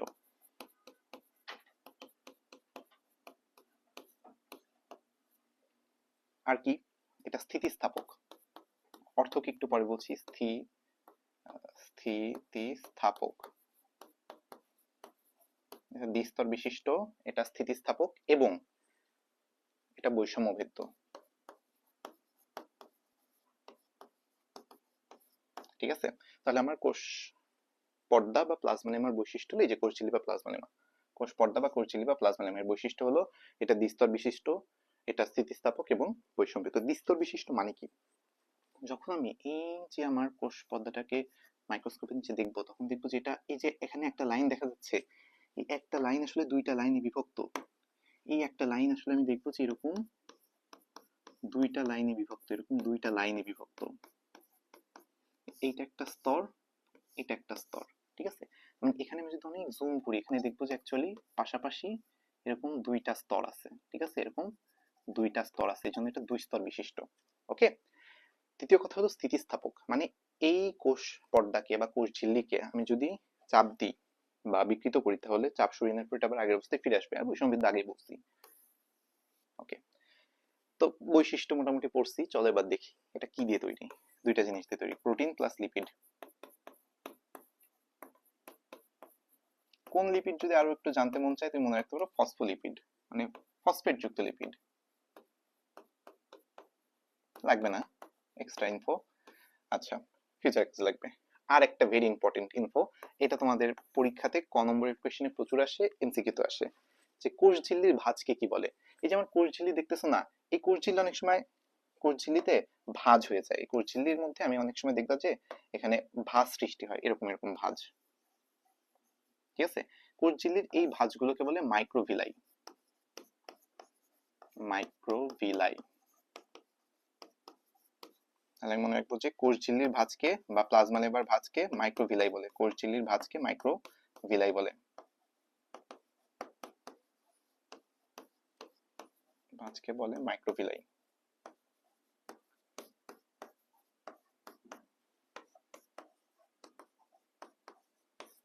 ওকে, তাহলে আমি মোটামুটি কোষ ঝিল্লির গঠন এবং বৈশিষ্ট্য যা যা ছিল দেখে ফেলেছি। এখন চলো দেখি এর কাজ কি। কোষ ঝিল্লির কাজ, সবকিছু আমরা গঠন পড়বো, কাজ পড়বো, ঠিক আছে। আচ্ছা, কোষ ঝিল্লির কাজ, প্রথম কথা, কোষগুলোকে পৃথক রাখা, একটা কোষকে আরেকটা কোষ থেকে পৃথক রাখা, অর্থাৎ কোষগুলোকে পৃথক রাখা।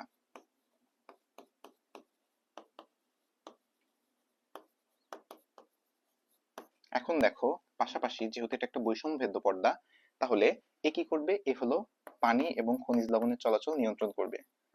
পানি ও খনিজ লবণ চলাচল নিয়ন্ত্রণ করবে, পানি ও খনিজ চলাচল নিয়ন্ত্রণ করা।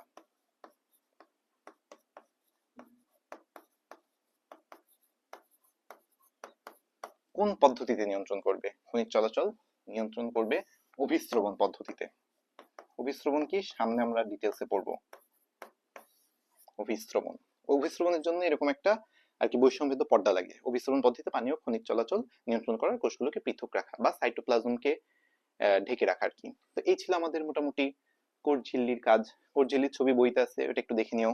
কোষ ঝিল্লির ছবিতে তোমার মূলত এই যে মাইক্রোভিলাইটা দেখানো হয়েছে বইতে, ঠিক আছে। আচ্ছা, কোষ ঝিল্লি পার করে আমি যদি এখন ভিতরে ঢুকি, আমি কি পাবো? আমি পাবো সাইটোপ্লাজম। মানে আমি যদি প্রোটোপ্লাজম থেকে কোষ ঝিল্লি আর নিউক্লিয়াস বাদ দিই, তাহলে কি থাকে? একটা মাতৃকা থাকে যেটা থকথকে জেলির মতো, আর আরেকটা থাকে হলো ওর মধ্যে অঙ্গাণুগুলা, যেটাকে বলে সাইটোপ্লাজমীয় অঙ্গাণু। তো এখন চলো আমরা সাইটোপ্লাজমীয় অঙ্গাণুগুলো নিয়ে পড়বো। প্রথমেই চলে আসি সাইটোপ্লাজমীয় অঙ্গাণু মাইটোকন্ড্রিয়াতে।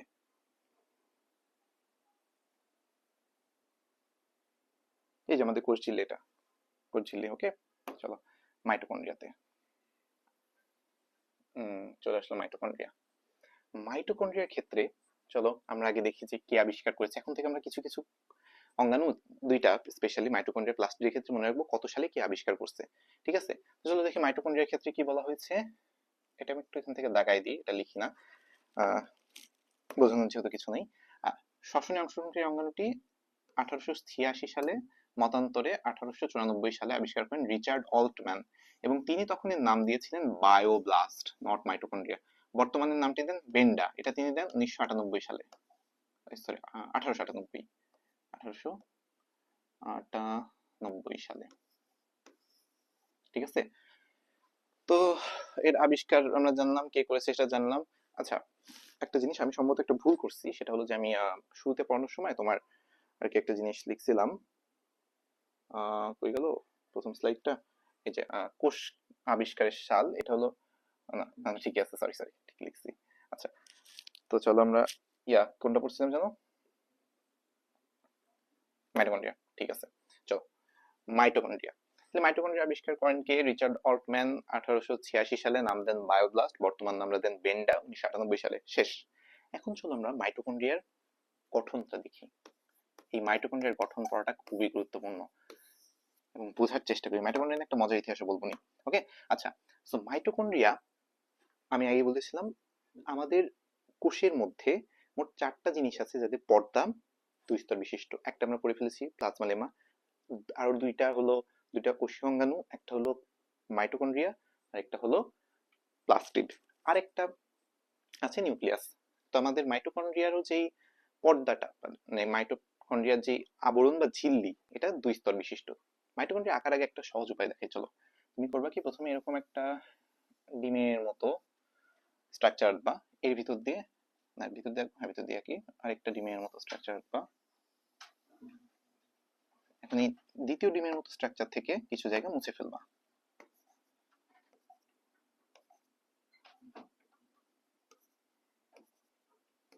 ওকে, এখন যে জায়গাগুলো মুছে ফেলেছো এইগুলো একটু ভিতরের দিকে ভাঁজ করে দিবা।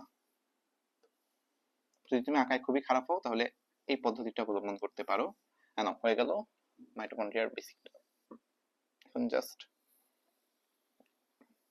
সো আমার মাইটোকন্ড্রিয়া আঁকা মোটামুটি হয়ে গেছে। তো এই যে মাইটোকন্ড্রিয়ার ক্ষেত্রে এই যে এই বাইরের এইটা এই ঝিল্লিটা দেখো বাইরে অবস্থান করছে, এটা হলো বহি ঝিল্লি। এই ঝিল্লিটাকে আমি বলবো বহি ঝিল্লি। যেহেতু 2 স্তর বিশিষ্ট, এটা বাইরের স্তর, এটার নাম বহি ঝিল্লি। আচ্ছা, আরেকটা ঝিল্লি দেখো যেটাকে আমি ভাঁজ করলাম, এই যে এই ঝিল্লিটা, এটা হলো অন্তঃঝিল্লি। এটা হলো অন্তঃঝিল্লি।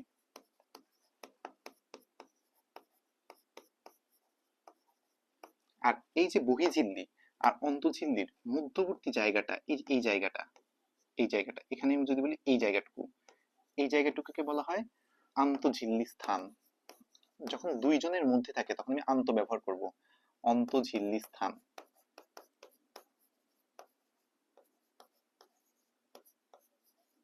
ইংরেজিতে বলে ইন্টারমেমব্রেনাস স্পেস, আন্তঃঝিল্লি স্থান। এখন দেখো আমার অন্তঃঝিল্লিটা কিন্তু আর কি একটু ভিতরের দিকে, এখানে দেখো কয়েকটা ভাঁজ সৃষ্টি হয়েছে। অন্তঃঝিল্লি মোটামুটি আর কি আঙ্গুলের মতো ভাঁজ হয়ে থাকে। অন্তঃঝিল্লির এই আঙ্গুলের মতো ভাঁজগুলাকে বলা হয়, এই ভাঁজগুলাকে বলা হয় পৃষ্টি। পৃষ্টি কোনটুকু? এই যে এই অংশটাটুকু শুধু পৃষ্টি। বা আমি যদি এই কালিতে দেখাই, অন্তঃঝিল্লির ভাঁজগুলোকে বলা হয় পৃষ্টি। এই যে ভাঁজ, এই যে ভাঁজ, এই যে ভাঁজ, এই যে ভাঁজ, এগুলো হলো পৃষ্টি। অন্তঃঝিল্লিটা ভাঁজ হয়ে আঙ্গুলের মতো ভাঁজ হয়ে যায় এবং অভিক্ষেপ সৃষ্টি করে, এটা বলে পৃষ্টি। এইটা হলো পৃষ্টি। পৃষ্টি নিয়ে আমাদের অনেক ধরনের আর কি কোয়েশ্চেন আছে যে পৃষ্টি অ্যাকচুয়ালি কোন অংশটা? এই অংশটা হলো পৃষ্টি, ঠিক আছে? এই জায়গাটা কিন্তু পৃষ্টি না, ঠিক আছে? এই জায়গাটা পৃষ্টি না, এটাকে বলা হয় ইন্টারপৃষ্টি স্পেস বা আন্তঃপৃষ্টি স্থান। এটা মনে রাখার দরকার নেই, কিন্তু এটা আর কি বুঝে রাখাটা গুরুত্বপূর্ণ, ঠিক আছে? আর আন্তঃঝিল্লির ভাঁজই মূলত পৃষ্টি। এখন এই পৃষ্টির গায়ে দেখবা তুমি কিছু দানাদার গোল গোল বস্তু পাচ্ছ, যেগুলো আবার বৃন্তযুক্ত। অর্থাৎ এই যে এরকম বৃন্ত মানে বোটা, এরকম বোটাযুক্ত কিছু গোলাকার স্ট্রাকচার পাওয়া যায়। আমি যদি এখানে আঁকি, পৃষ্টির গায়ে লেগে থাকে, পুরো পৃষ্টি বরাবরই থাকবে, এখানেও থাকবে বৃন্তযুক্ত গোলাকার অংশ। এদেরকে বলা হয় অক্সিজোম। এইদেরকে বলা হয় অক্সিজোম। অক্সিজোম, ওকে। এই অক্সিজোমের মধ্যে উৎসেচক বা এনজাইম থাকে। এই গোল গোল বলগুলোর মধ্যে উৎসেচক বা এনজাইম থাকে। এনজাইমের বাংলা উৎসেচক বা এনজাইম থাকে, ঠিক আছে, অক্সিজোমের মধ্যে। এবার এবার আমাদের কোষের মাতৃকার নাম কি ছিল? সাইটোপ্লাজম। মাতৃকাটা একটা আবরণ দিয়ে আবৃত ছিল। আমার যে মাইটোকন্ড্রিয়ার একটা মাতৃকা আছে এই ভিতরে, এই যে যে যে পুরোটাই, এই যে ভিতরে ওই সাইটোপ্লাজমের মধ্যে একটা থকথকে মাতৃকা আছে। মাইটোকন্ড্রিয়ার মাতৃকাটার নাম হলো ম্যাট্রিক্স। এটা তৈরি করে দিই। এই মাইটোকন্ড্রিয়ার মাতৃকাটার নাম ম্যাট্রিক্স। এই যে এই হলুদ হলুদ যে অংশটা, এটার নাম হলো ম্যাট্রিক্স। ম্যাট্রিক্স, ঠিক আছে? মাইটোকন্ড্রিয়ার মাতৃকার নাম হলো ম্যাট্রিক্স, মাতৃকা। এখন মোটামুটি আমার মাইটোকন্ড্রিয়ার স্ট্রাকচার বা ভৌত গঠন শেখা হয়ে গেছে। একটা জিনিস বলবো, তার আগে একটা গল্প বলি। যে আমাদের আদি কোষে কিন্তু মাইটোকন্ড্রিয়া নাই, আবার অনেক সুকেন্দ্রিক কোষে মাইটোকন্ড্রিয়া নাই। তুমি যদি এখানে দেখো, এই যে বিভিন্ন প্রোটোজোয়াতে যে 2টা প্রোটোজোয়ার নাম দেয়া আছে না, এই প্রোটোজোয়ার নামগুলো মুখস্থ করার দরকার নেই, এবার একটু মনে রেখো যেন এমসিকিউতে আসলে উত্তর দিতে পারি। বিভিন্ন সুকেন্দ্রিক কোষে মাইটোকন্ড্রিয়া নাই। তো একটা হাইপোথিসিস আছে, মনে করা হয় যে সাধারণত কি প্রথম যে কোষটা সৃষ্টি হয়েছিল সেটা ছিল একটা আর কি আদি কোষ, তাই না? ছিল একটা আদি কোষ। এই আদি কোষ থেকে বিবর্তনের মাধ্যমে সৃষ্টি হয়েছে কি সুকেন্দ্রিক কোষ বা প্রকৃত কোষ, হ্যাঁ, যার মধ্যে আর কি নিউক্লিয়াস আছে, বিভিন্ন কোষীয় অঙ্গাণু টঙ্গাণু আছে। তো প্রথম যেই সুকেন্দ্রিক কোষটা ছিল তাতে মাইটোকন্ড্রিয়া ছিল না, ইভেন প্লাস্টিডও ছিল না। মাইটোকন্ড্রিয়া নিজেই একটা আদি কোষ, মাইটোকন্ড্রিয়া নিজেই একটা আদি কোষ ছিল। যে আদি কোষ তার কি কি বৈশিষ্ট্য আছে? তার কিন্তু একটা আদি ডিএনএ আছে, তার একটা আদি ডিএনএ আছে, আর তার রাইবোজোম আছে। মাইটোকন্ড্রিয়া নিজেই ছিল একটা আদিকোষ। এই আদিকোষটা একদিন সুকেন্দ্রিক কোষের মধ্যে ঢুকে গেল, ঠিক আছে? ঢুকে যাওয়ার পর সৃষ্টি হলো একটা প্রাণীকোষ, মাইটোকন্ড্রিয়া সহ প্রাণীকোষ। পরবর্তীতে ওই যে কোষটা সৃষ্টি হইল মাইটোকন্ড্রিয়া সহ, মাইটোকন্ড্রিয়া একটা আদি ব্যাকটেরিয়া বা একটা আদি কোষ, মাইটোকন্ড্রিয়া সহ যে কোষটা সৃষ্টি হইল,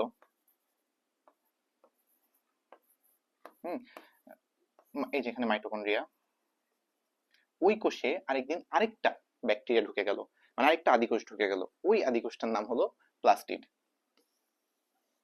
তার মানে প্লাস্টিডেরও কি, এটা প্লাস্টিড নিজেও যেহেতু আগে একটা আদিকোষ ছিল, তার মানে ওরও আদি ডিএনএ আছে, রাইবোজোম আছে। ও ঢুকে গেল, ঢুকে সৃষ্টি হলো উদ্ভিদ কোষ। এটা ছিল আমার একটা আদিকোষ, ওখান থেকে বিবর্তনের মাধ্যমে প্রথমে সৃষ্টি হইলো একটা প্রকৃত কোষ। ওই প্রকৃত কোষের মধ্যে একটা আদি কোষ ঢুকে যে সে পরিণত হলো মাইটোকন্ড্রিয়াতে। মানে মাইটোকন্ড্রিয়া আগে একটা আলাদা আদি কোষ ছিল, তারপর তার মধ্যে আবার ঢুকলো প্লাস্টিড। প্লাস্টিডও আগে একটা আদি কোষ ছিল, পরে সে সুকেন্দ্রিক কোষে ঢুকে গেছে, ঠিক আছে? বিবর্তনের মাধ্যমে এটা কিন্তু সুকেন্দ্রিক কোষ, সুকেন্দ্রিক বা প্রকৃত কোষ। সুকেন সুকেন্দ্রিক, আচ্ছা বানানটা একটু ভুল হয়েছে, ঠিক করে দেখি। সুকেন্দ্রিক, সুকেন্দ্রিক, সুকেন্দ্রিক কোষে কে ঢুকলো, মাইটোকন্ড্রিয়া ঢুকলো, পরে ওখানে আবার কে ঢুকলো। তার মানে এটা একটা হাইপোথিসিস, এটা কিন্তু প্রমাণিত না, এটা মনে করা হয় আর কি, বা মনে হয় আর কি। তো সেই অনুযায়ী যেহেতু মাইটোকন্ড্রিয়া আগে একটা আদি কোষ ছিল, তাহলে মাইটোকন্ড্রিয়ার কি নিজস্ব ডিএনএ থাকবে না? হ্যাঁ, মাইটোকন্ড্রিয়ার নিজস্ব আদি ডিএনএ আছে। কিন্তু মাইটোকন্ড্রিয়ার ম্যাট্রিক্সের মধ্যে নিজস্ব আদি ডিএনএ আছে। এই দেখো এখানে দেখানো হয়েছে, এই যে মাইটোকন্ড্রিয়ার নিজস্ব আদি ডিএনএ আছে। পাশাপাশি মাইটোকন্ড্রিয়ার আরেকটা কোষীয় অঙ্গাণু থাকবে, যেটা হলো আদি কোষের একমাত্র কোষীয় অঙ্গাণু, সেটা হলো রাইবোজোম। মাইটোকন্ড্রিয়ার মধ্যে তুমি রাইবোজোম পাবা। এই রাইবোজোম গুলো অবশ্য আমাদের কোষের যে রাইবোজোম সেগুলো থেকে আলাদা। আমাদের কোষের রাইবোজোম গুলা প্রকৃত, আর এগুলো আদি রাইবোজোম। রাইবোজোম। আর এখানে রাইবোজোমের পাশাপাশি এটা হলো ডিএনএ, আদি ডিএনএ বা আদি মাইটোকন্ড্রিয়াল ডিএনএ। আচ্ছা, তাহলে মোটামুটি গেল মাইটোকন্ড্রিয়ার গঠন কি কি আছে। এরপরে চলে আসি মাইটোকন্ড্রিয়ার কাজ। কাজ কি? আচ্ছা, আমাদের দেহে আহ শক্তি উৎপন্নকারী একটা বিক্রিয়া আছে, সেই বিক্রিয়াটার নাম হলো শ্বসন। এই শ্বসন বিক্রিয়ায় আমাদের দেহের যাবতীয় শক্তি তৈরি হয়। তো শ্বসনের 4টা ধাপ। প্রথম ধাপ গ্লাইকোলাইসিস, গ্লাইকোলাইসিস। দ্বিতীয় ধাপের নাম অ্যাসিটাইল কোয়ে সৃষ্টি, অ্যাসিটাইল কোয়ে সৃষ্টি। তৃতীয় ধাপের নাম হলো ক্রেবস চক্র। এগুলো নিয়ে আমরা চতুর্থ অধ্যায়ে বিস্তারিত পড়বো। চতুর্থ ধাপের নাম হলো ইলেকট্রন ট্রান্সপোর্ট সিস্টেম বা ইলেকট্রন প্রবাহ তন্ত্র বা ইটিএস। এই যে 4টা ধাপ, এই 4টা ধাপের মধ্যে আমরা যদি চিন্তা করি কোষের সাপেক্ষে, ঠিক আছে, তাহলে কোষের মাইটোকন্ড্রিয়াতে এই 3টা ধাপ সংঘটিত হয়। এই 3টা ধাপই কোথায় হয়? কোষের মাইটোকন্ড্রিয়াতে। আরো স্পেসিফিকলি বললে এই যে এই 2টা ধাপ 2 আর 3, এই 2টা হয় মাইটোকন্ড্রিয়ার ম্যাট্রিক্সে, আর এটা হয় মাইটোকন্ড্রিয়ার মেমব্রেনে। মেমব্রেন মানে হলো ঝিল্লি, ঝিল্লিতে, ঠিক আছে? বাকি থাকলো একটা গ্লাইকোলাইসিস। এই গ্লাইকোলাইসিস কই হয়? এই গ্লাইকোলাইসিস হয় সাইটোপ্লাজমে। কোথায়? সাইটোপ্লাজমে। এই সাইটোপ্লাজমে।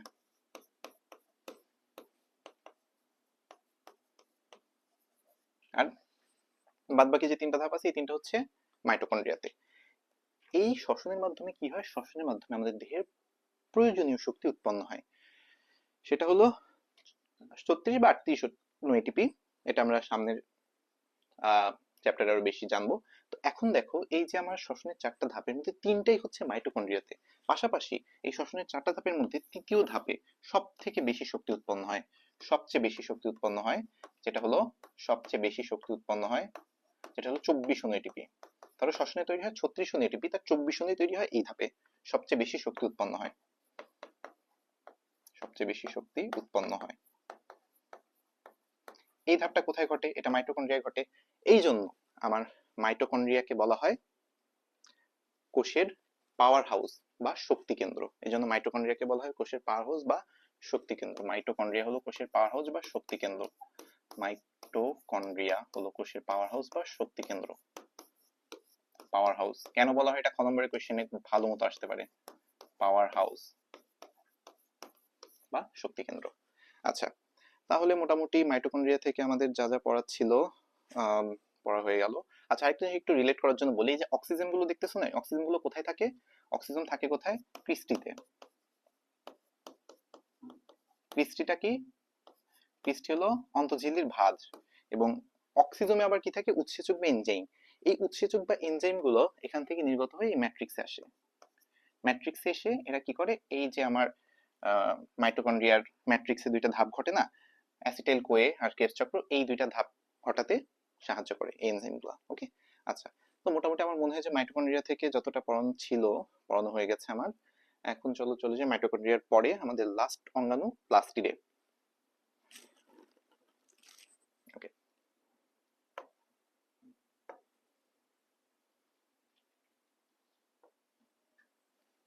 Here is the plastid. Plastid এমন একটা অঙ্গাণু যেটা শুধুমাত্র থাকে উদ্ভিদ উদ্ভিদ কোষে আর কি। প্রাণী কোষে প্লাস্টিড থাকে না। প্লাস্টিড পড়ার আগে আমরা প্লাস্টিড ক্লাসিফিকেশন করে ফেলবো, ঠিক আছে? পয়লা একা দন্তের ছয়টা সেটা প্লাস্টিড। ওকে, প্লাস্টিড তিন ধরনের।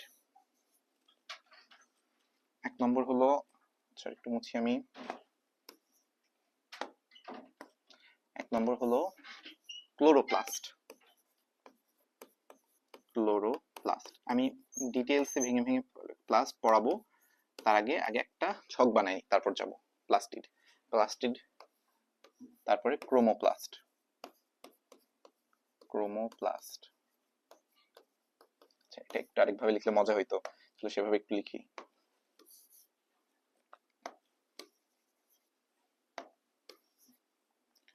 ওকে, ক্লোরোপ্লাস্ট।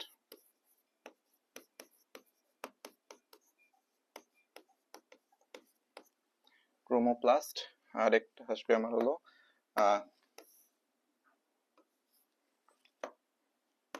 লিউকোপ্লাস্ট।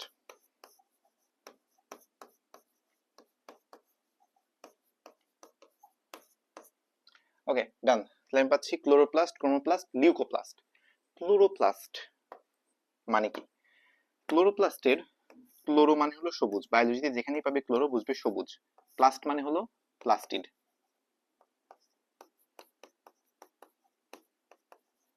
প্লাস্টিড। ক্রোমোপ্লাস্ট মানে কি? ক্রোমো মানে হলো রং বা রঙিন। প্লাস্ট মানে কি? এই যে একই, প্লাস্টিড। লিউকো মানে কি? বায়োলজিতে যেখানে পাবে লিউকো বুঝবে বর্ণহীন বা সাদা। বর্ণহীন বা সাদা। আর প্লাস্ট মানে কি? অ্যাজ ইউজুয়াল জানি, প্লাস্টিড। তার মানে যেই প্লাস্টিড সবুজ তার নাম ক্লোরোপ্লাস্ট, যেই প্লাস্টিড রঙিন তার নাম ক্রোমোপ্লাস্ট। গুগল ক্রোমের কথা মনে আছে? গুগল ক্রোম দেখবা কতটা রঙিন, এই জন্যই আর কি ওকে বলা হয় ক্রোমোপ্লাস্ট। আর লিউকোপ্লাস্ট মানে সাদা বা বর্ণহীন প্লাস্টিড। লেখা একটু খারাপ, সমস্যা নাই। আচ্ছা, এখন কেন এই প্লাস্টিড সবুজ? কেন? এতে কোন রঞ্জক আছে? রঞ্জক মানে হলো রং। কোন রঞ্জক আছে? ক্লোরোপ্লাস্টে যে রঞ্জক রয়েছে তার নাম ক্লোরোফিল। আবার ভুল করে ফেললাম, তার নাম হলো ক্লোরোফিল।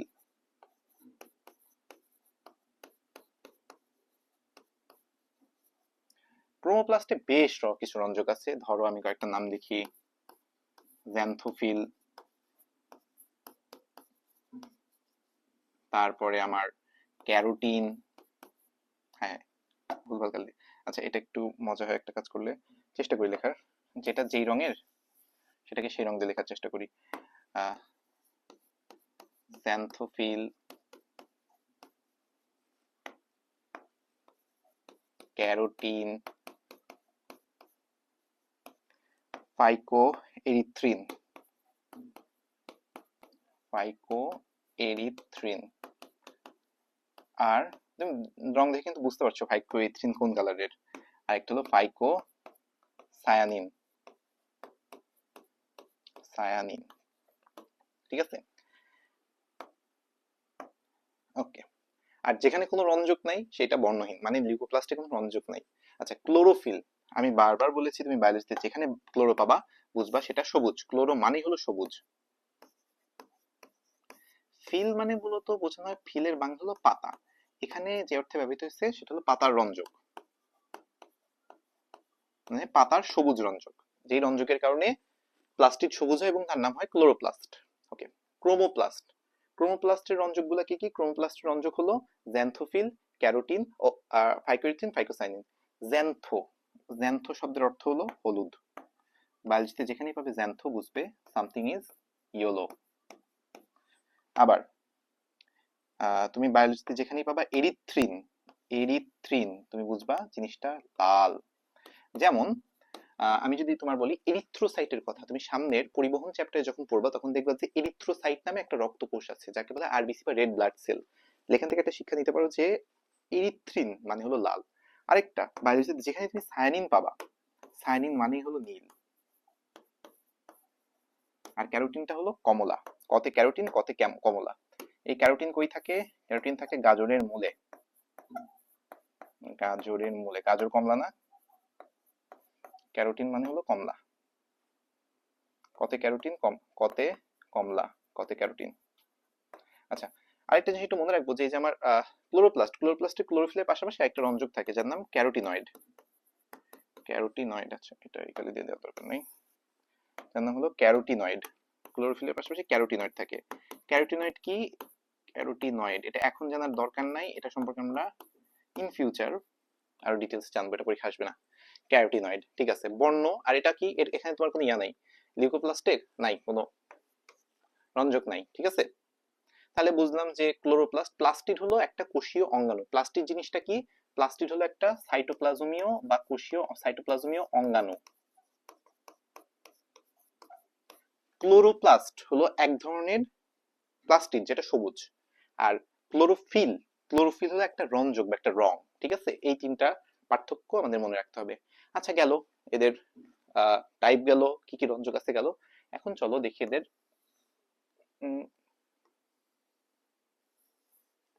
কাজগুলো একটু দেখি। এগুলো যদি তোমাদের তোলা হয়েছে আমি একটু মুছে ফেলি এগুলো, হ্যাঁ।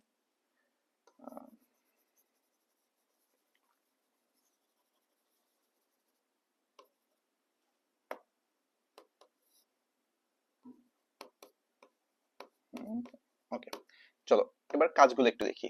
এদের কাজ কি? ক্লোরোফিল সবুজ, এর কাজ হলো খাদ্য তৈরি। এর কাজ হলো খাদ্য তৈরি করা। ওকে,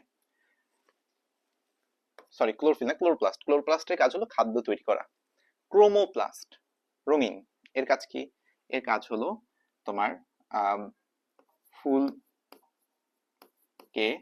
আকর্ষণীয় করে, আকর্ষণীয় করে, ফুলকে আকর্ষণীয় করে পরাগায়নে সাহায্য করা। পরাগায়নে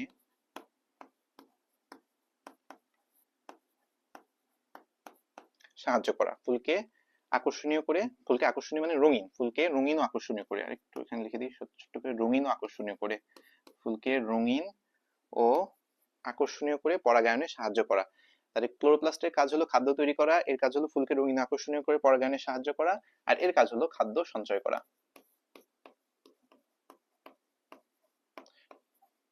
পরাগায়ন কি? পরাগায়ন হলো কি, তোমার ধরো যে একটা স্ত্রী উদ্ভিদ আর একটা পুরুষ উদ্ভিদ, পুরুষ উদ্ভিদ থেকে পরাগরেণু গিয়ে স্ত্রী উদ্ভিদের গর্ভমুণ্ডে পড়বে, ঠিক আছে? সেখান থেকে আর কি নতুন উদ্ভিদের জন্ম হবে, এটা হলো পরাগায়ন। তো পরাগায়নটা কোন মাধ্যমে হয়? বিভিন্ন পোকামাকড়ের মাধ্যমে, পাখির মাধ্যমে, প্রাণীর মাধ্যমে। তো তারা যখন দেখবে যে রঙিন ফুল, তারা আকৃষ্ট হবে, আকৃষ্ট হয়ে আর কি পরাগায়নে মাধ্যম হিসেবে কাজ করবে। আর এখানে তোমার সাহায্য করতেছে ক্রোমোপ্লাস্ট। এই হলো তিনটা জিনিসের কাজ। ওকে, কোথায় পাওয়া যায়? কোথায় পাওয়া যায় তা আগে বুঝে ফেলা দরকার। সবুজ সব জায়গায় পাওয়া যায়, ক্লোরোপ্লাস্ট কোথায় পাওয়া যায়? কোথায়? সবুজ পাতা, কচি কাণ্ড, সবুজ পাতা, কচি কাণ্ড এইসব জায়গায় পাওয়া যাবে। আচ্ছা, ক্রোমোপ্লাস্ট কই পাওয়া যায়? ক্রোমোপ্লাস্ট পাওয়া যাবে রঙিন ফল, ফুল, পাতা। ওকে, আর লিউকোপ্লাস্ট কই পাওয়া যাবে? লিউকোপ্লাস্ট এমন সব জায়গায় পাওয়া যায় যেখানে সূর্যের আলো পৌঁছায় না, যেখানে সূর্যের আলো পৌঁছায় না। কোন জায়গাগুলো? মূল, ভ্রূণ, জনন কোষ। ঠিক আছে, ওকে, এই চারটা ভালো করে মনে রাখতে হবে। এতখানি পড়া আমরা জাস্ট একটা চার্ট মনে রেখে পড়ে ফেলতে পারি। তোমরা একটু সুন্দর করে লিখে নিও আর কি চার্টটা। আমি খুবই সহজে যতটা ছোট করা সম্ভব করে ফেলেছি। কোথায় পাওয়া যায়, কাজ কি, কি কি রঞ্জক থাকে। ওকে, এখন চলো আরেকটা জিনিস একটু পড়বো, তারপর আমরা ক্লোরোপ্লাস্টের গঠন পড়ে শেষ করব। যে ট্রান্সফরমেশন, হ্যাঁ, বিটুইন লিউকোপ্লাস্ট আর ক্লোরোপ্লাস্ট। ধরো লিউকোপ্লাস্ট বর্ণহীন, লিউকো মানে হলো বর্ণহীন বা সাদা। এখান থেকে আরেকটা জিনিস মনে করাই দিই তোমাদেরকে। তোমরা সামনে পরিবহন চ্যাপ্টারে একটা রক্তকোষের কথা পড়বা, লিউকোসাইট। সাইট মানে হলো কোষ, আর লিউকো মানে সাদা, তার মানে সাদা কোষ বা সাদা রক্তকোষ, ডব্লিউবিসি। ঠিক আছে, আচ্ছা, লিউকোপ্লাস্টে ধরো তুমি সূর্যের আলো দিলা, লিউকোপ্লাস্টের উপর তুমি সূর্যের আলো দিলা, সূর্যের আলো,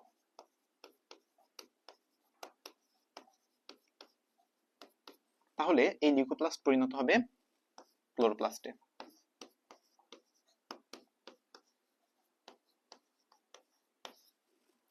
আবার ধরো এর উল্টো কাহিনীও ঘটবে।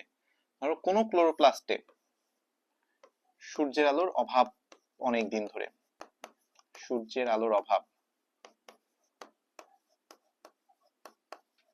সূর্যের আলোর অভাবে ক্লোরোপ্লাস্ট পরিণত হয় লিউকোপ্লাস্টে। ক্লোরোপ্লাস্ট পরিণত হয় এই লিউকোপ্লাস্টে। আচ্ছা, এটার এক্সপেরিমেন্ট তুমি করে দেখতে পারো কিভাবে। তুমি এক কাজ করবা, তুমি এই যে ক্লোরোপ্লাস্ট, ধরো একটা ঘাস, একটা খানিকটা ঘাসের উপর একটা ইট চাপাতে রাখবা, কয়েকদিন পরে এসে দেখবে এগুলো বর্ণহীন হয়ে গেছে বা বর্ণ নষ্ট হয়ে গেছে, সবুজ বর্ণ, কারণ ওরা সূর্য আলোর অভাবে লিউকোপ্লাস্টে কনভার্ট হয়ে গেছে। আবার লিউকোপ্লাস্টের ক্ষেত্রে লিউকোপ্লাস্টের উপর যদি তুমি দেখো যে অনেকদিন ধরে যদি সূর্যালোক পড়ে, তাহলে ওই লিউকোপ্লাস্টটা ক্লোরোপ্লাস্টে পরিণত হয়। ঠিক আছে, ওকে, তাহলে এই কনসেপ্টটুকু আমাদের জানলেই চলবে আশা করি। আহ কোথায় আছে, কি খাদ্য তৈরি করে। আচ্ছা, এখন চলো লাস্ট আমরা একটু ক্লোরোপ্লাস্টের গঠনটা পড়বো, যেহেতু আমাদের বইতে আছে ক্লোরোপ্লাস্টের গঠন। আচ্ছা, বইয়ের পাতায় তোমরা একটু নজর দাও, আমি নিজে থেকে একটু আঁকার চেষ্টা করি। ক্লোরোপ্লাস্ট, ক্লোরোপ্লাস্ট কয় পর্দা বিশিষ্ট, সরি, ক্লোরোপ্লাস্টের পর্দা বা ক্লোরোপ্লাস্টের ঝিল্লি কয় স্তর বিশিষ্ট? ক্লোরোপ্লাস্টের ঝিল্লি 2 স্তর বিশিষ্ট। তাহলে এটা ধরো আমার একটা স্তর। এটাও কিন্তু আমি ব্যাখ্যা করতে পারি কেন এই মাইটোকন্ড্রিয়ার ক্লোরোপ্লাস্টের ঝিল্লি 2 স্তর বিশিষ্ট। কারণ কোষের ঝিল্লি কয় স্তর বিশিষ্ট? 2 স্তর বিশিষ্ট, তাই না? আর এটাও তো একসময় একটা কোষ ছিল বলে মনে করা হয়, তাই না? এরও তো একটা আদি কোষ ছিল, এটা অঙ্গাণু আগে ছিল না, সেজন্য এদের কোষ 2 স্তর বিশিষ্ট। এই যে আরেকটা স্তর, এই হয়ে গেল 2 স্তর।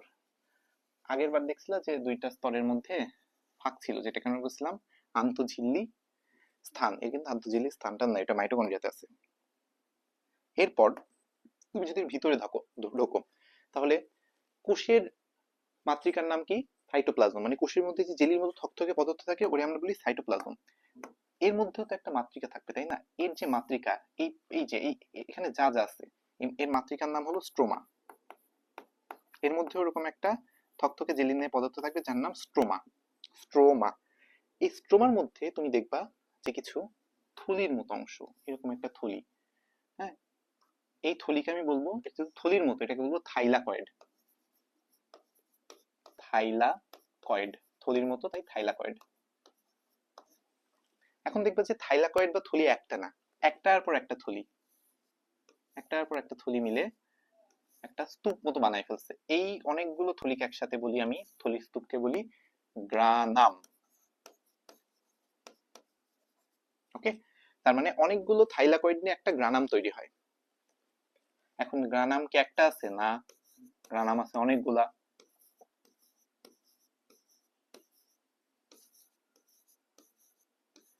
এই গ্রানাম গুলোর মধ্যে দেখবা যে কিছু অংশ সংযোগ স্থাপন করতেছে। এইগুলাকে বলে আন্তঃগ্রানা। আন্তঃগ্রানা,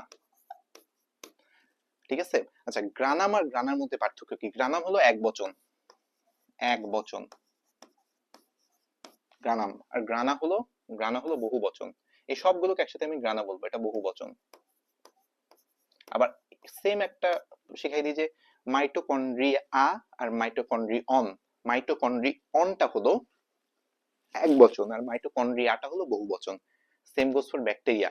ব্যাকটেরিয়া হলো এক বচন আর ব্যাকটেরিয়াম হলো এক বচন আর ব্যাকটেরিয়া হলো বহু বচন। তার মানে শেষে আম বা ওন থাকলে সেটা হলো আর কি এক বচন, আর শেষে যেমন মাইটোকন্ড্রিয়া বহু বচন, গ্রানা বহু বচন, ব্যাকটেরিয়া বহু বচন আর কি।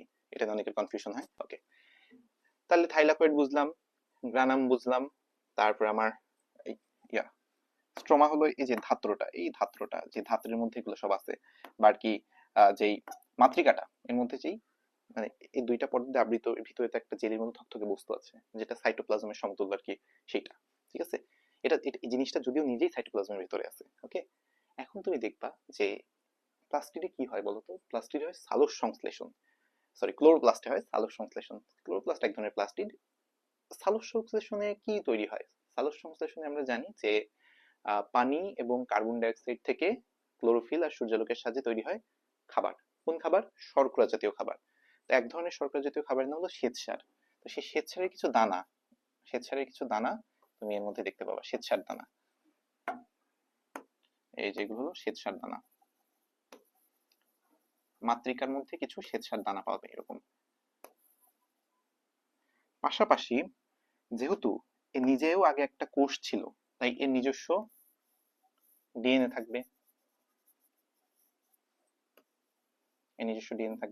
যেগুলো একটু মার্ক করে ফেলি। এটা হলো শ্বেতসার দানা। শ্বেতসার এক প্রকার শর্করা, শ্বেতসার দানা। আমরা যে আলু চাল খাই না, এগুলো সবই শ্বেতসার। আচ্ছা, ডিএনএ। আর একটা কি থাকবে বলতো, যেটা আদিকোষের একমাত্র কোষীয় অঙ্গাণু ছিল? এই কালি দিব না, রাইবোজোম।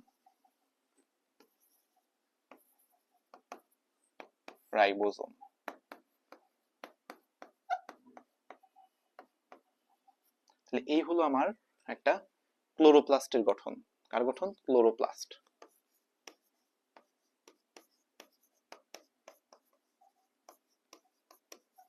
তোমাদের অনেকের প্রশ্ন থাকতে পারে, আচ্ছা ঠিক আছে, তাহলে মধ্যে ক্লোরোফিলটা থাকে কই? ক্লোরোফিল এটা আমাদের যদি লাগবে না, এই যে থাইলাকয়েড দেখতেছেন, এই থাইলাকয়েডে ক্লোরোফিল থাকে। ঠিক আছে, ওকে। তাহলে আমি স্ট্রাকচার করে ফেলছি, ক্লোরোপ্লাস্টের গঠন করে ফেলছি, গঠন এই ক্লাসিফিকেশন দেখে ফেলছি, গঠন দেখে ফেলছি। এবার আরেকটা লাস্ট কনসেপ্ট বুঝাই শেষ করব, সেটা হলো যে সালোক সংশ্লেষণ। এই যে আমার সালোক সংশ্লেষণ, এর ধাপ কয়টা? সালোক সংশ্লেষণ এর ধাপ কয়টা? সালোক সংশ্লেষণ ধাপ দুইটা। এক হলো তোমার আলোক নির্ভর পর্যায়, আলোক নির্ভর মানে যেই পর্যায়ের জন্য আলো লাগে, আলোক নির্ভর পর্যায় সালোক সংশ্লেষণের। আরেকটা হলো, একটু নিচে লিখবো, আলোক নিরপেক্ষ বা অন্ধকার পর্যায়, আলোক নিরপেক্ষ পর্যায় বা অন্ধকার পর্যায়। সামনের চ্যাপ্টার আমরা চতুর্থ চ্যাপ্টারে বিস্তারিত পড়বো পর্যায় বা অন্ধকার পর্যায়। ঠিক আছে, এখন তুমি আমাকে বলো যে আলোক নির্ভর আর আলোক নিরপেক্ষ পর্যায় কোনটাতে কি হয়? আচ্ছা, আমি যদি বলি আলোক নির্ভর পর্যায়ের কথা, আলোক নির্ভর পর্যায়ে সূর্যের আলো এসে পড়ে পাতায়। এই ধরো একটা পাতা, এই পাতায় সূর্যের আলো এসে পড়ে। সূর্যের আলো পাতার কোন অংশে পড়ে? পাতার কোষে পড়ে। কোষের কোথায় পড়ে? এই প্লাস্টিডে পড়ে, ক্লোরোপ্লাস্টে পড়ে। ক্লোরোপ্লাস্টের কোথায় পড়ে? ক্লোরোপ্লাস্টের এই গ্রানাতে পড়ে, এই গ্রানাতে বা থাইলাকয়েডে এসে পড়ে আলো। এখানে এসে পড়ে আলো, কিসের আলো? সূর্য আলো। এর ফলে আলোক নির্ভর পর্যায়ে এই গ্রানামে বা এই থাইলাকয়েডে কি হচ্ছে? এসে সূর্যালোক পড়ছে, ফলে সৌরশক্তি পরিণত হচ্ছে রাসায়নিক শক্তিতে। সৌরশক্তি পরিণত হয় রাসায়নিক শক্তিতে। রাসায়নিক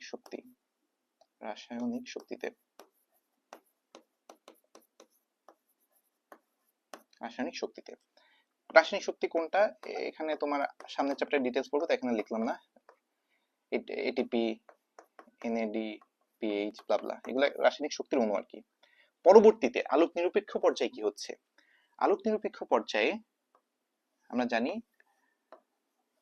আলোক সংশ্লেষণে কার্বন ডাই অক্সাইড লাগে। এই কার্বন ডাই অক্সাইড থেকে তৈরি হতেছে কার্বোহাইড্রেট বা শর্করা বা খাদ্য, কার্বোহাইড্রেট বা শর্করা। কেমনে শর্করা কেমনে তৈরি হচ্ছে? শর্করার যেমন শ্বেতসার একটা শর্করা, শ্বেতসার একটা শর্করা। আচ্ছা, কার্বন ডাই অক্সাইড থেকে কি এমনি এমনি কার্বোহাইড্রেট তৈরি হয়ে যাচ্ছে? না, এর জন্য শক্তি লাগে। এর জন্য শক্তিটা কোথা থেকে আসতেছে? এই যে এই শক্তি ব্যবহৃত হচ্ছে, এই শক্তি ব্যবহৃত হচ্ছে। পাশাপাশি আরো কি লাগতেছে? আরো লাগতেছে এনজাইম,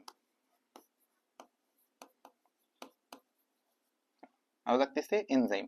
আর কার্বন ডাই অক্সাইড থেকে কার্বোহাইড্রেট তৈরি হচ্ছে বিজারণের মাধ্যমে, বিজারণ। তার মানে এই যে এনজাইম এবং রাসায়নিক শক্তি ব্যবহার করে আমি কার্বন ডাই অক্সাইড থেকে কার্বোহাইড্রেট তৈরি করতেছি বিজারণের মাধ্যমে। কার্বনকে বিজারিত করলে কার্বোহাইড্রেট তৈরি হয়। বিজারণ মানে কি? বিজারণ মানে হাইড্রোজেন অ্যাড হবে বা অক্সিজেন চলে যাবে, বা অক্সিজেন চলে যাবে। আচ্ছা, এটা নিয়ে আমি পরের কোনো ক্লাসে ডিটেলসে বলবো, এটা এখন আমাদের ডিটেলস লাগবে না। আচ্ছা, বিজারণ হচ্ছে। তার মানে দেখো আলোক নির্ভর পর্যায়টা কোথায় হচ্ছে, মানে আর কি আমার কোথায় কোথায় আমার আহ সৌরশক্তিটা রাসায়নিক শক্তিতে রূপান্তরিত হচ্ছে। প্রথম যে ধাপটা এটা হচ্ছে এই যে থাইলাকয়েডে। আর পরের যে ধাপটা, অর্থাৎ যেখানে আমার কার্বন ডাই অক্সাইড থেকে খাবারটা তৈরি হচ্ছে, এই প্রথম ধাপে উৎপন্ন শক্তি ব্যবহার করে এই ধাপটা হচ্ছে স্ট্রোমাতে। ঠিক আছে? তাহলে সালোক সংশ্লেষণের যে দুইটা ধাপ, একটা হলো আলোক নির্ভর পর্যায়ে যেখানে সৌরশক্তি রাসায়নিক শক্তিতে পরিণত হয়, সেইটা কোথায় হচ্ছে? সেইটা হচ্ছে আমার থাইলাকয়েডে বা গ্রানাতে।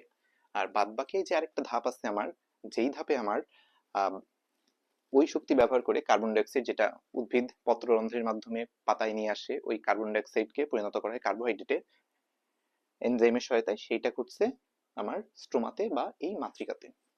তো that is all.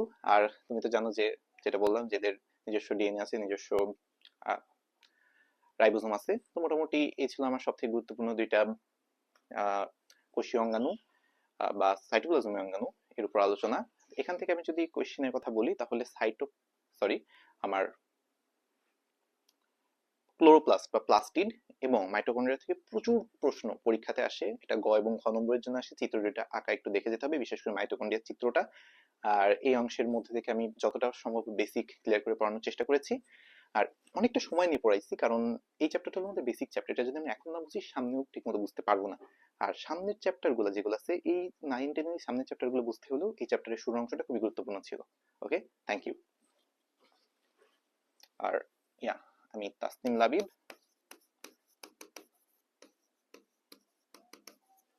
Dhaka medical college, K81।